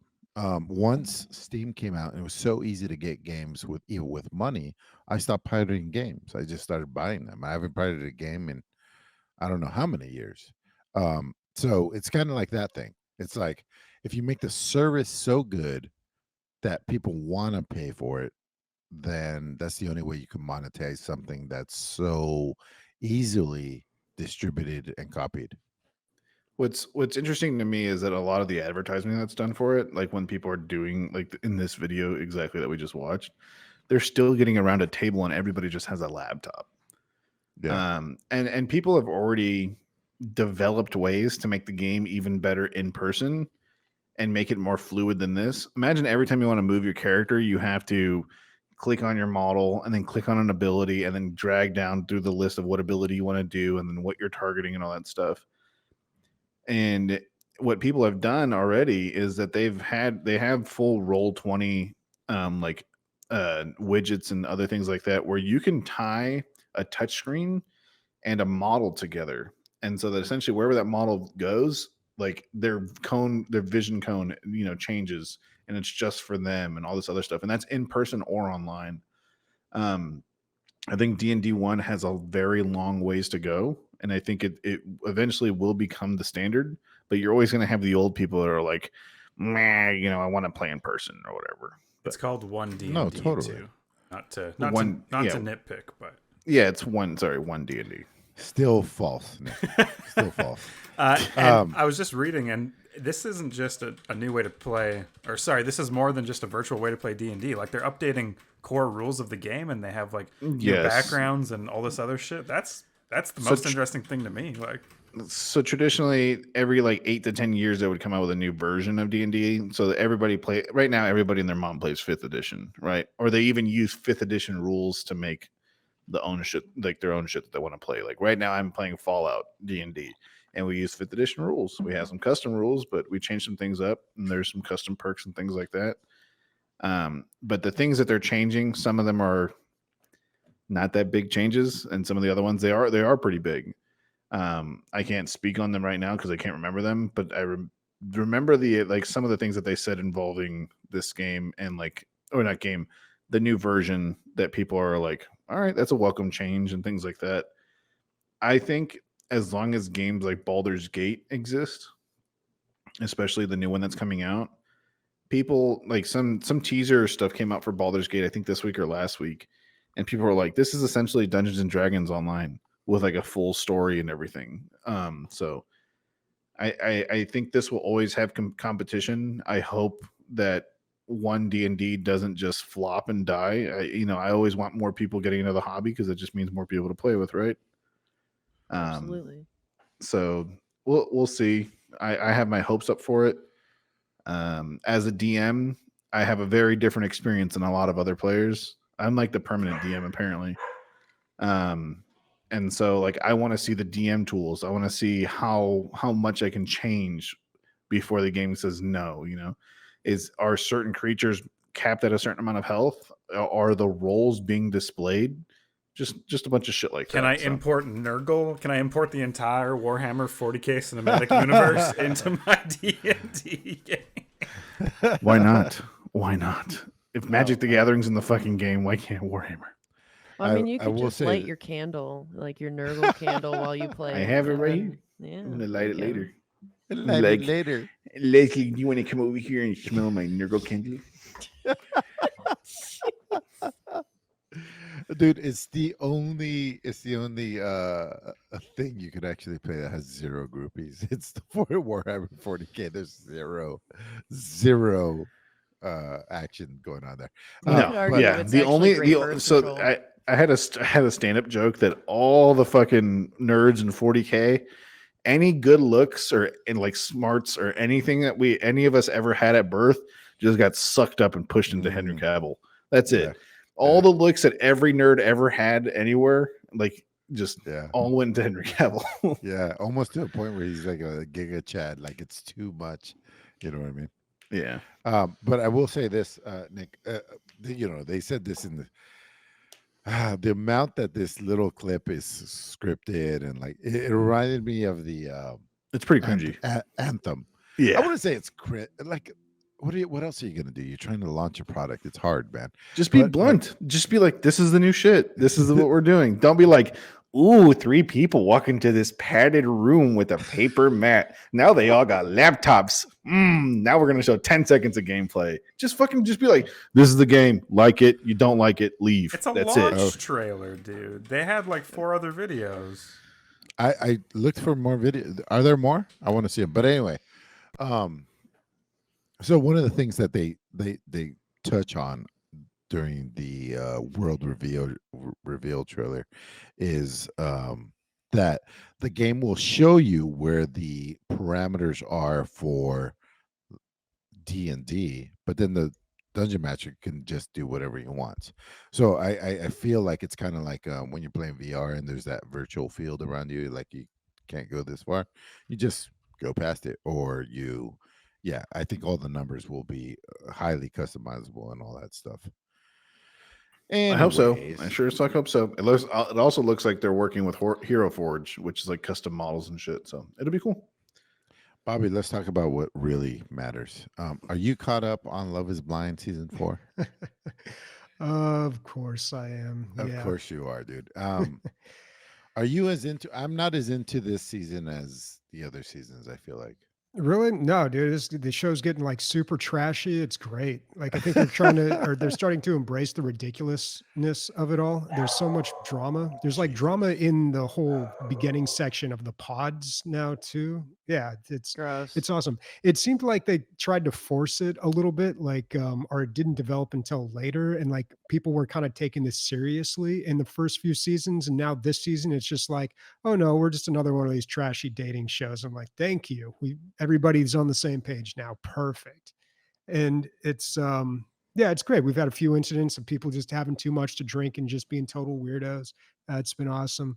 It's been a good time. I disagree. I think there's still love out there. I think there's real love to be had. I mean, there's people that are still married from season 1. Although I was talking to Sam about this. I was like, season 4, that doesn't mean 4 years, does it? She's like, no, it's been like 2 years. They just keep pumping these things out because it makes so much money. Well, they had to take a little break because of COVID. The first one was in 2019, right? The first one was in 2019, and then they recorded every other season at the same time, or at least this is what I've been told. Someone will have to fact check me, maybe, but like they've had these on deck for a long time. So, Oh, I didn't know that. If you could get her some more quiet keyboards, that would be great. It's so loud. She should stream that, dude. She's obviously very intense about this game. Brienne, no, she can't hear me. How are you doing in Hades? Does not turn her head, by the way. Almost beating Hades, yeah, perfect. She just, what do you want, Christopher? Shut the fuck up. I'm playing Hades. You know not to disturb me Yeah, go back to your stupid little podcast. before I throw this goddamn cat in your face. Jeez, I'm just kidding. She's in the zone. That's why she's about to beat it. Yeah. That's sick, dude. I love that she loves that, and she would never have loved that had it not been for you. That's awesome. You know what I mean? Yep. Is that a show? It's on Heat No, we 10. got listener questions. Yeah, about it. listener questions. Well, yeah. I mean, Amanda you wanted never to know. leave. Like, we talked about Love is Blind. Amanda's like, I'm fucking done. I'm Like, fucking done. Yeah, I was Yeah. done 4 seasons ago with Love is Blind. Me and Leslie watched like 5 episodes. We were like, this is so cringy. I think I could only make it through like the first one, and I was like, this shit is fucking stupid. It's like every other trash garbage. Like, oh, I can find love when I'm making money off of it. Like, no, you know.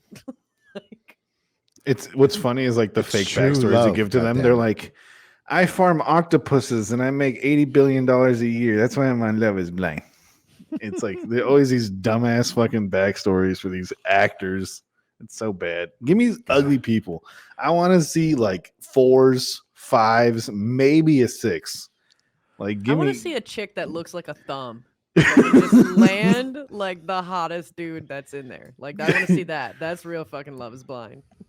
But what sucks is like the Gen Z dating shows are just as bad. Like the Button is like It's a show. almost like dating it's- shows are bad, dude. Like, Yeah. how many generations Who do you would've gotta go thought? through to see that? Like, Yeah. well, things that are not bad is our listener questions tonight, which I really like the first one. So I'm going to say this. Pyronical on, I really love that you added the date and the time. And so, yeah, Pyronical says, if money was no object, where would DLG Con be? On the moon. Hold up. Yeah. On the moon? Well, our internet connection would suck on the moon. What's the difference? Yeah. Maybe in Dubai, what's that really tall tower? The top of You that want to thing. take Amanda to Dubai? They'd fucking crucify her immediately. Yeah. They're like, you live on your own and you read? Burn. Like, That's not very trad wife of you. Burn. I don't think you understand how bad Dubai is, buddy. Well, Yeah. we're giving her a jetpack. What are they going to say? Well, yeah. They're Then gonna be I'm like- definitely gonna get shot down. Are you kidding me? There's a woman in Instantly, the a cop's going to future. drive Get up in rid a of her. Lambo, pull out a Stinger missile, and shoot her out of the goddamn sky. This is great. Not that Bobby- bad. I have a friend who teaches in Dubai, and she says it's fine. Like, Yeah, okay. Make sure you once you get out of the city, let's see how fine it is, real quick, huh? Wait As till you see her in somebody who's person. known multiple people who've gone to Dubai, it's not a fun place. you do Right, bye well. bye, more like, right? Okay, Bye, sorry. bye. Oh. Get the fuck out of here. Bobby, Bobby's what you thinking? watching, considering, listening, and being like, "What have I created? What is this?" We're now Dude, arguing about the bad parts of Dubai. We used to talk about fucking Smite, and now we're here. Launching missiles at jetpack crew members. 'Cause they're far too independent. Bobby, where would you take DLG Con? Maybe that's a good Segu, you know? There you go. DLG Con. I don't know. Like if money were not an option, Yeah, Correct. that's a great question. I don't know. actually. Because personally, my least favorite DLG Con might have been Vegas. We spent a lot of time outside of the house doing stuff, which I mean is cool, but it was also a lot more expensive. And it wasn't like, it wasn't just everyone hanging out playing tabletop board games and stuff, I mean, barbecuing if or that's whatever. your argument, we should do it like in. Yeah, let's do it in Iowa where Diddy lives. Yeah, we can just all meet and we'll there just- and like a and it'll be fucking super cheap, and we'll be forced to stay indoors. a plane That's what ticket. A I've- plane that's ticket what I've costs like a always snake. said. Yeah. So to me, it really doesn't matter where it's at. I mean, it is kind of nice to go out, once or twice, get some good food or, see something. But That's some good book It, time in Bobby, though, didn't you? In Vegas? in Vegas, oh, yeah. Some good what But- time? Book time. Book time. Yeah. Yeah. Oh yeah. But I don't know. It's just, it starts to feel like, have you ever been on a vacation where it starts to feel like work? Because you're just like, you're overscheduled and you're trying to do all this stuff. And you're just like, oh my God, this is No, because exhausting. I am. My number one thing about vacations is do not overschedule. Like I do not. Yeah, I don't want to turn it into work. It's just like I will say, be like, we'll be here from Monday or Saturday to whatever it is, and be like, we'll just play it by ear. You know what I mean? I don't like to schedule anything. I want to be anywhere on time because that becomes work. Yeah. Low grade work, but still. I'm in the middle of you two, by the way. I'm like, I don't want to plan every single part of my vacation, but I'm gonna be like, on Tuesday we're gonna be, at Conoco. What is it called? The military base in San Diego. Quantico. No, that's not San Diego. No, I don't know what you're talking about. But what I'm saying is like being at a certain place on a certain day is fine. But when you're like, we're gonna have dinner at 4 and then we're gonna have tapas Yeah. at 6, like Oh. that shit becomes work and Well, annoying. it depends. Maybe one thing a day. if you're maybe going on one a big thing a vacation day. or you're going traveling. When you're going traveling, you do need to schedule stuff. When you're going on a vacation, not so much. Like, you can't just go traveling and not plan anything because then you'll fucking die. You won't get where you need to be. And Especially if you're in Dubai. I don't know. All right. Well, You can we're go at- about it any way you want. But yeah, I don't know. DLG Con, it could be anywhere. Doesn't matter. Location does not matter. Manda, you answer. Yeah, you're the one that handles all this. Yeah. So if DLG Con could be anywhere and money wasn't a factor, I'd probably do like Denmark. No, that's a troll. So, Denmark would be dope. well, Fucking Denmark. have you guys seen the I the fuck with video? Denmark. Is that what you said? No. Oh yeah. What's the video? I sent Sniper a video of this like troll ass shit where somebody was doing a Miss Universe like mock thing. Have you seen that? Yeah, I've seen it. With like France! yeah, the France. So I wanted to troll the shit out of the podcast to be like Denmark or France. For those who don't know and are missing the joke. Well, there's a video I sent Sniper if you could play it. And Oh, Yeah, you you should sent it to play- me you should right hear it. now? Oh, sorry. I was like, no, it was in Discord. No, I sent it to you in Discord. Okay, I'll get it. But yeah, it's hilarious. Some guy like replicates what the Miss Universe was saying where she's from. So like Oh. some girl might be like Costa Rica, and then he's like dressed up in a towel, and he's just like mimicking her. That was pretty good. Well, Play it. no, The play. Denmark. You got to play the part where the lady from the pageant actually says it, not the random dude. Yeah. But What's yeah. going Anyway, on? this I don't want to girl- play. Sniper's Yeah. having a goddamn seizure and he Alright. doesn't want us to be demonetized. I don't want to play it. I don't want Okay, then don't. All right, then don't. Anyway, the girl just says like France, and he just screams France. But in the real conversation, if money was not an option and we could have DLG Con anywhere, I'd say Japan. I think everybody wants to go to Japan. Like, Yeah. come on, like, yeah, that was my answer too. That's a good answer. But it don't wasn't. know. Didn't you say the moon? No, that was I mean- Emilio's dumb response. Until I realized there's no internet up there. We need internet. Oh, and then you changed it to Dubai. I Yeah, don't know. gotcha. See, if you do it, I don't know. That sounds rough because Oof, if the you moon. you do something with like a location like Japan or Tokyo or something like I'd love to visit or see. It's like all of a sudden I'm tied to like 20 or 30 other people that I've got to hang out with. Like, dude, if I'm going to Japan, I'm gonna like go do shit I want to do. You know, like I'm gonna have my But don't be Japan Vegas where vacation. people went and did things. You don't want to do that. Well, not with like So- 20 other people. I'm Yeah. trying to figure out like get everybody on board and schedule that and figure out like driving here and there and transportation and all that stuff. Like, no, dude, I it's think a I think fact. Bobby's number one answer, and I'm going to answer it for him, is like Colorado in the winter with like a log cabin where you can't fucking leave unless you want to die. No, we've talked about the rural thing, and that's tough too because that's super far away from an airport, and then you got to figure out how to get people to and from there, and they're all arriving on flights at different times. Why are you Like- stressing about this? Are you planning next year's DLG Con? No, I'm just Bobby? saying, like these are the Amanda's issues. like, that am I we ran fired? into. These are the Am I issues losing that my we've ran job? into. These are the logistical problems that. But if money was an option, then I guess you could just pay for everybody's flights and Ubers, and it wouldn't Yeah. matter. I think that's the whole point, right? Is like if all the hassle of going to somewhere cool was gone, would you do it? So, Yeah, like where would you Mhm. go? but But speaking of that, we do have the poll results in for the next DLG Con. So they are in. It is going to be happening in sometime in October. We'll take a vote on the dates, weekends that work best for everybody else. We could even extend it to the like first or second weekend of November.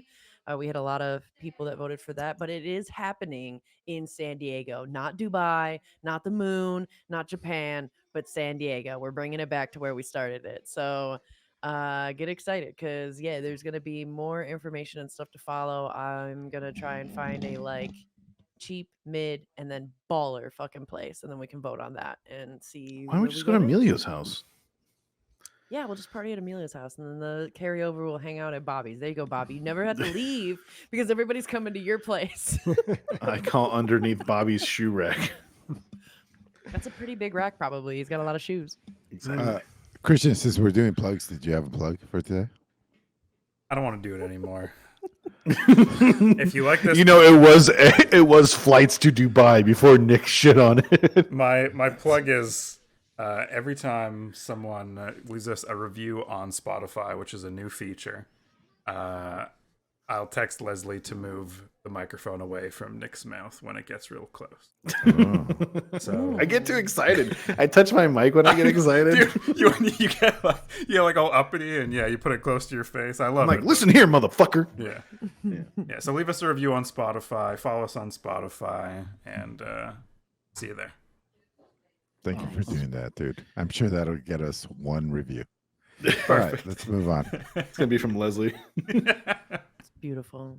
Bobby, do some hosting. Okay, next question from Time Killer B. What is your favorite weapon in any game? Mine would have to be the shotgun in the first Fear. Really hoping for some kind of remake or reboot of this game. Me too, first of all. I would love to see that game rebooted. I really like the first Fear game. I have to say, like, I won't say like specifically, but for almost all games, the carbine, whatever that means in real life, I don't know what that means, but like the carbine is almost always my favorite gun because it does high damage. It's single shot. You can't go crazy with it. You have to be somewhat skilled. But then if somebody runs up on you, you can just like click it a bunch of times and not iron sights in. For some reason, across almost all games, I love the carbine. But anybody else? I will say the Carbonite gun from, I think it was Mysteries of the Sith. Oh, yeah, I think it was. So this was an expansion to Dark Forces 2 Jedi Knight, and they had this gun called the Carbonite gun where you could run around and freeze people, and it just got so ridiculous in PvP. And I think it was the first time that I ever played a freeze gun, just like May and Overwatch. But so was it like freeze them and then cut them down with your lightsaber? Yeah, and then melee them and they would just explode. But yeah, it was a ridiculous game. Kind of like the carbine gun you're talking about. I use the M1 Garand a lot, or Garand, I think it is, in Day of Defeat. And I thought that gun was always so weird because it did 90 damage. You had 100 health. So it would do 90 damage and never kill somebody in one shot unless it was a headshot, but it would get them right to that point where they had no health left. But time to kill in that game was pretty low anyway. But yeah, and then I don't know, any game from Painkiller. Painkiller had like all these weird, wacky guns that were just ridiculous, but a lot of fun. My answer is the hooks of Hades from God of War 3. Ooh. They were really pretty. They were purple, and they like looked like these two pairs of hooks that like would go out in chains. The reason I like them so much, and I still like them, is that it was all about AoE attacks and pulling people towards you, which is like the way I like playing the games, is a lot of AoE and stuff like that. That's why I use the gun in Hades. But it was always so nice, even back then during like the PS3 days, to see like all these purple blades and like the trails that the blades would leave when they hit the ground and stuff like that. Just tearing people apart with those. They're also really strong.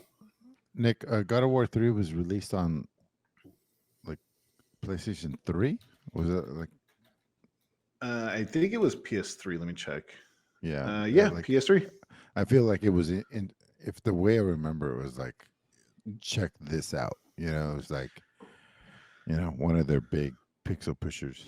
Yeah, it's a greatest hits. It's a red label one. So yeah, it did come out during PlayStation 3, and I believe God of War 1 and 2 came out on PlayStation 2. That's why they had like face animations and things like that. Mm-hmm. But what about you? What about you, Amanda? I don't know if this is gonna be controversial, I guess, but I always really loved the needler gun. Oh, dude, that shit slaps, bro. Yeah, that shit was always awesome. I loved just like shooting, and I loved the delay because it would allow me to ambush people. Like I'd shoot at them with the needler, and then I'd try and ambush them on the side, and it just like wham bam, thank you, ma'am, all at once because there's such a delay in the damage for the needler. I love those bullets heat seeking? Like yes, they do track. Yeah, I use that gun all the time because I was such a bad shot. Yeah, I like that one too. That's what she's talking about. Like you shoot a bunch in the wrong direction and then you jump over a hill and it all hits them at once. Yeah. Also, hitting somebody with that thing always seems so fun too, because you're just like, whack, here's a bunch of needles, fucker. It was great. I'm surprised this guy chose the shotgun from Fear because everybody always liked the nail gun. I'm sure it's been done before that game, but that was the first time I really noticed it, or noticed that nail gun where you could like crucify people. I feel like, unfortunately, I feel like shotguns are always going to be a weird spot. There's been games that I really like them. Like there's some battlefields where I really like some shotguns, but it's like if you're in shotgun range, usually a couple more steps and you're in knife or backstep range, and that's an insta kill a lot of the time. The reason why that's like that is because of Call of Duty. They if you play a game where they treat shotguns realistically, like as bad as it sounds, Tarkov, when you get hit in the legs with like buck 12 gauge, you're gonna die. So it's definitely a huge difference to playing a game where like it's dumb, like in Call of Duty where you get a 50 cal and you shoot somebody in the chest and they still live, right? But in Tarkov they treat the game they treat the guns a little bit more realistic, and shotguns are definitely one of those things. Yeah. Oh yeah. But, All right. Next question from Hingle McCringleberry. This week's theme is mustaches. Looking for a little research here. Which game character has the best mustache? My vote is the Fable Trader. Mine is you get it. Well, I think Borderlands 3, it really fell flat as far as the comedy compared to like Borderlands 2, but there was like some really good stuff in it. And me I was playing as a robot that became sentient, and so I ran into this character that had this like a normal mustache, and my character said, like the automatic thing was, is your facial plumage for scaring away predators or attracting a mate or something like that? And I thought it was the funniest line in the whole game. And it was just like a regular mustache. But anyway, I remember that one. Wow. Bobby, you have an answer? Or Amanda? I mean, there's lots of mustaches. There's some good ones in Deep Rock Galactic. The one I always liked is the Hogan, but it's like a Hulk Hogan mustache, that wispy, almost like Fu Manchu. But I think the most important one would have to be Mario, just from the old Super Mario games, because if you look at that closely, Mario doesn't have a mouth. It's not animated on him. The only way that you can tell where his mouth is because of the mustache. So it's a very important mustache. Are you going to watch the Mario movie? Oh, yeah, of course. I'd actually love to see that down in TJ, so I can get, because I've never been to a theater in Mexico or Tijuana, and I've always wanted to have that experience because I hear, I mean, they're good. There's the Hulk Hogan mustache from Deep Rock, but I've heard that TJ theaters are good in their own way. Like, I don't always like watching movies like in that kind of like environment where people are eating and there's lots of distractions, but I would like to do that. And I don't know, the Mario movie seems like a good one, and they do show them in English, right? Do you want to have yeah, they have English with Spanish subtitles, but let's make a date, bro. Like, yeah, dude, let's do it. Let me know when you want to go down there. I'll meet you guys there. I don't even work. No, I don't even. You're like, you know what? We're rescheduling, bro. We're not even going to DJ anymore. When that's coming out soon, isn't it? I think it's like this coming week, isn't it? Yeah, I don't know. If we only had somebody on the internet and they could look up, it might already be out. April 5th. Oh, Look at that. Faster than the twinkle fingies over there. Bobby, it's great that you picked Mario. I almost picked Mario because I assumed you would pick something from Deep Rock Galactic because their mustaches are definitely epic. But for me, I think the best mustache, kind of the antithesis of Mario's Waluigi. I love his mustache. He's got a thin little like one, and he's like, meh. It also bends in random directions. It's hilarious. It's hilarious. It's a troll stash, and I'm so here for it. Yeah, he's got the pencil mustache, he's got the typical like top hat villain mustache. Exactly. I love that. What's funny is like what's the high end theaters called? They're called Xenopolis, something Nopolis. Well, Sinopolis is just one of the high end theaters that are out here in San Diego. So that was invented in TJ. and then jumped the border and came over here. And Well, I mean, then- they've got them elsewhere too, like Alamo Draft House, which is not quite as fancy, but it's more a little, I don't know, a little hipster, I guess, but kind of the same thing. yeah, but it's nice though. I like Yeah. to go to the theaters. I don't want to lose those. I hope. I'm putting my money in AMC. You wanna know something really nice, and is when you go watch the D&D movie, because I know all of you will. At the beginning of the movie, there's a little thank you that they all put out for actually watching it in theaters. That's cool, man. And you know what? Nice. Not just that, but like, I think Amazon was talking about picking up AMC in general, which I don't know. Anything to keep it alive. Gotta keep these things alive. Apple has said that they're going to be showing their movies in theaters now. That's cool. Yeah. Interesting. By the way, my answer for this is Heihachi from Tekken.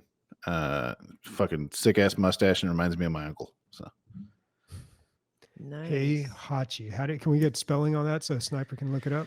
I think it's HeiHachi. Okay. Yeah. HeiHachi. Okay. Well, You the could- mustache is not really what draws the eye in this Yeah, picture. the hair is big. Yeah, I like it. Oh, looks like Dr. Wiley, dude. What's up? Dude, Heihachi's the shit. That reminds me of Dr. Eggman. Dr. Eggman's mustache is pretty spectacular, and his hair is kind of like this too. Is it? Yeah. Or am I just making? I that think up? it is. Yeah, he has like a center That's a good part one. kind of bald area, and then he's got like wild, pokey hair. I mean, you bring it up, man. You got images. Yeah. There you go. Yeah, his Dude, he's, he's he's all just mustache. completely bald. Is he completely bald? God damn. Yeah, he's bald. Wait, I love him. I love him a lot.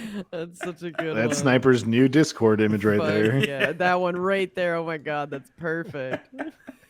That's good. All right. That's Last question wonderful. from Ingle McCringleberry. If you had a mustache or have one currently, what type of food would you like to get stuck in there forever? Sour Skittles. Let's go. If I can just have a tree up there and I just, my wandering tongue just, Oh God, don't. That's disgusting. Don't ever say wandering tongue again. That belongs in like a smut novel, dude, that some lady wrote. His wandering tongue found her bosom in the night of the 14th of May. Oh, that's really awful, dude. specific. I read that one too, actually. Yeah. Sour Skittles. Mine would be the sour Altoids that were discontinued after 3 years. Oh man, I didn't know that existed. Those were bomb daddy dank money. Like they were so good. Did they actually freshen your breath? No, there was no attempt. I mean, it would Okay, annihilate it's your breath candy. with sourness, but it was pretty much candy. I love sour candy. It's like the only type of candy I do like. So yeah, I could back either of those. As somebody who has a mustache and a mustache that has flavor, I'll just keep my own flavor, man. I dig it. Like every day is joy. There's nothing better than my old fucking skin. Just It's the best food. Piggybacking off of that, yeah, I think with my mustache, my favorite thing to get stuck in my mustache is pussy. No, I'm just kidding. It's garlic. Hey. pussy. All right. Okay. And now we're gonna get banned from Twitch. No. All right, that was the last question. What's everybody playing next week? More Resident Evil. Oh, yeah. Nick, really quick, what happened in the God of War 2? Like, did you finish it 100% it? Or you I just still need to not- finish it. What happened was me, like, getting ready to move and everything, and a bunch of other stuff kind of came up and kind of stopped me from playing it. You just haven't gone back. Yeah, I need to go back. It's one of those games that when you forget the buttons, you're like, fuck. Yeah. Especially when Yeah. you're late in the game. So For me, it's gonna be Dying Light 2, for sure. Nice. I'm trying to get to level 2, guys. I swear, maybe 9 more hours. I swear something's broken. Days. It sounds like something's broken. No, it probably is that I spend too much time like crouching and like crawling around a building trying Hey, to. don't just listen to these kill guys. You play the zombies. game how you want, Days. I think it's Oh, fun. you're too. damn straight. I will definitely be doing that. But I do a lot of zip zoop ziving and hopping around up on the top floor and not actually fighting any of the zombies because I get scared. We're wrong, and the developers are wrong. Apparently. what about you, Bobby? What are you playing this week? So I played a lot more than I talked about this week, including League of Legends and some other stuff too, more Monster Train. But I'll probably continue to play that. But I also downloaded and installed Tainted Grail. So probably going to check that out this week. And you were talking that you actually did play Returnal, Bobby. No, I didn't. I was just comparing it to another game. Oh, the only reason I want to bring that up is like the keyboard controls might be better than the. It's crazy to say, but like the keyboard controls are so fucking good and dialed in. Really? Definitely, it gets its That's own nice to hear. commendation as well. Yeah, Because that was yeah. originally it's a port, right?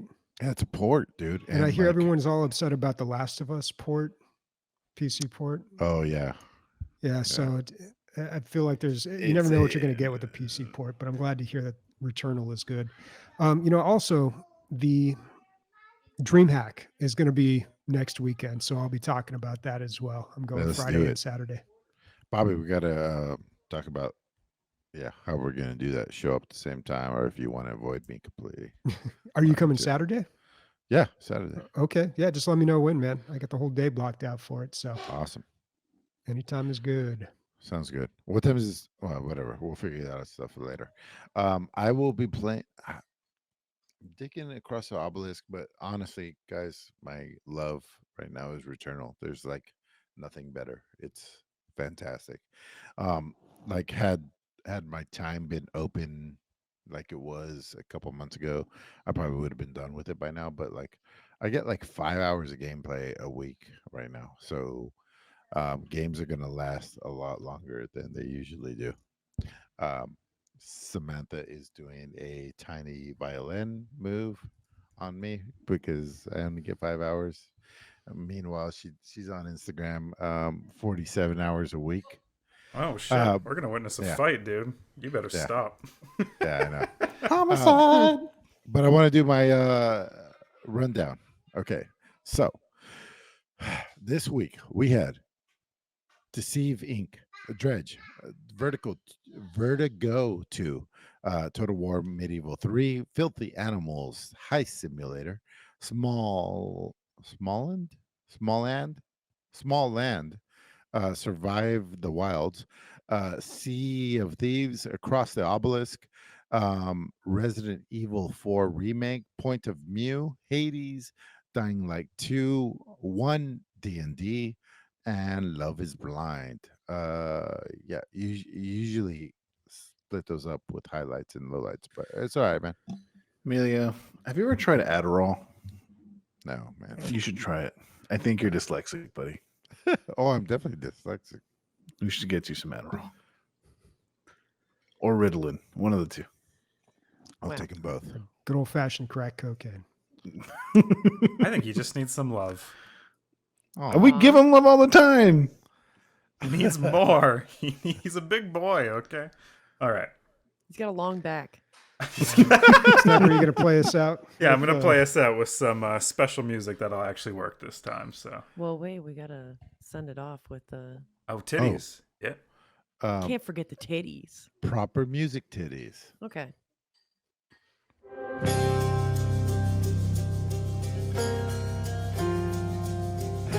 Bobby's like garbage. I fucking ate it. I can hear my cursor be small, dude. I can't even see it right now.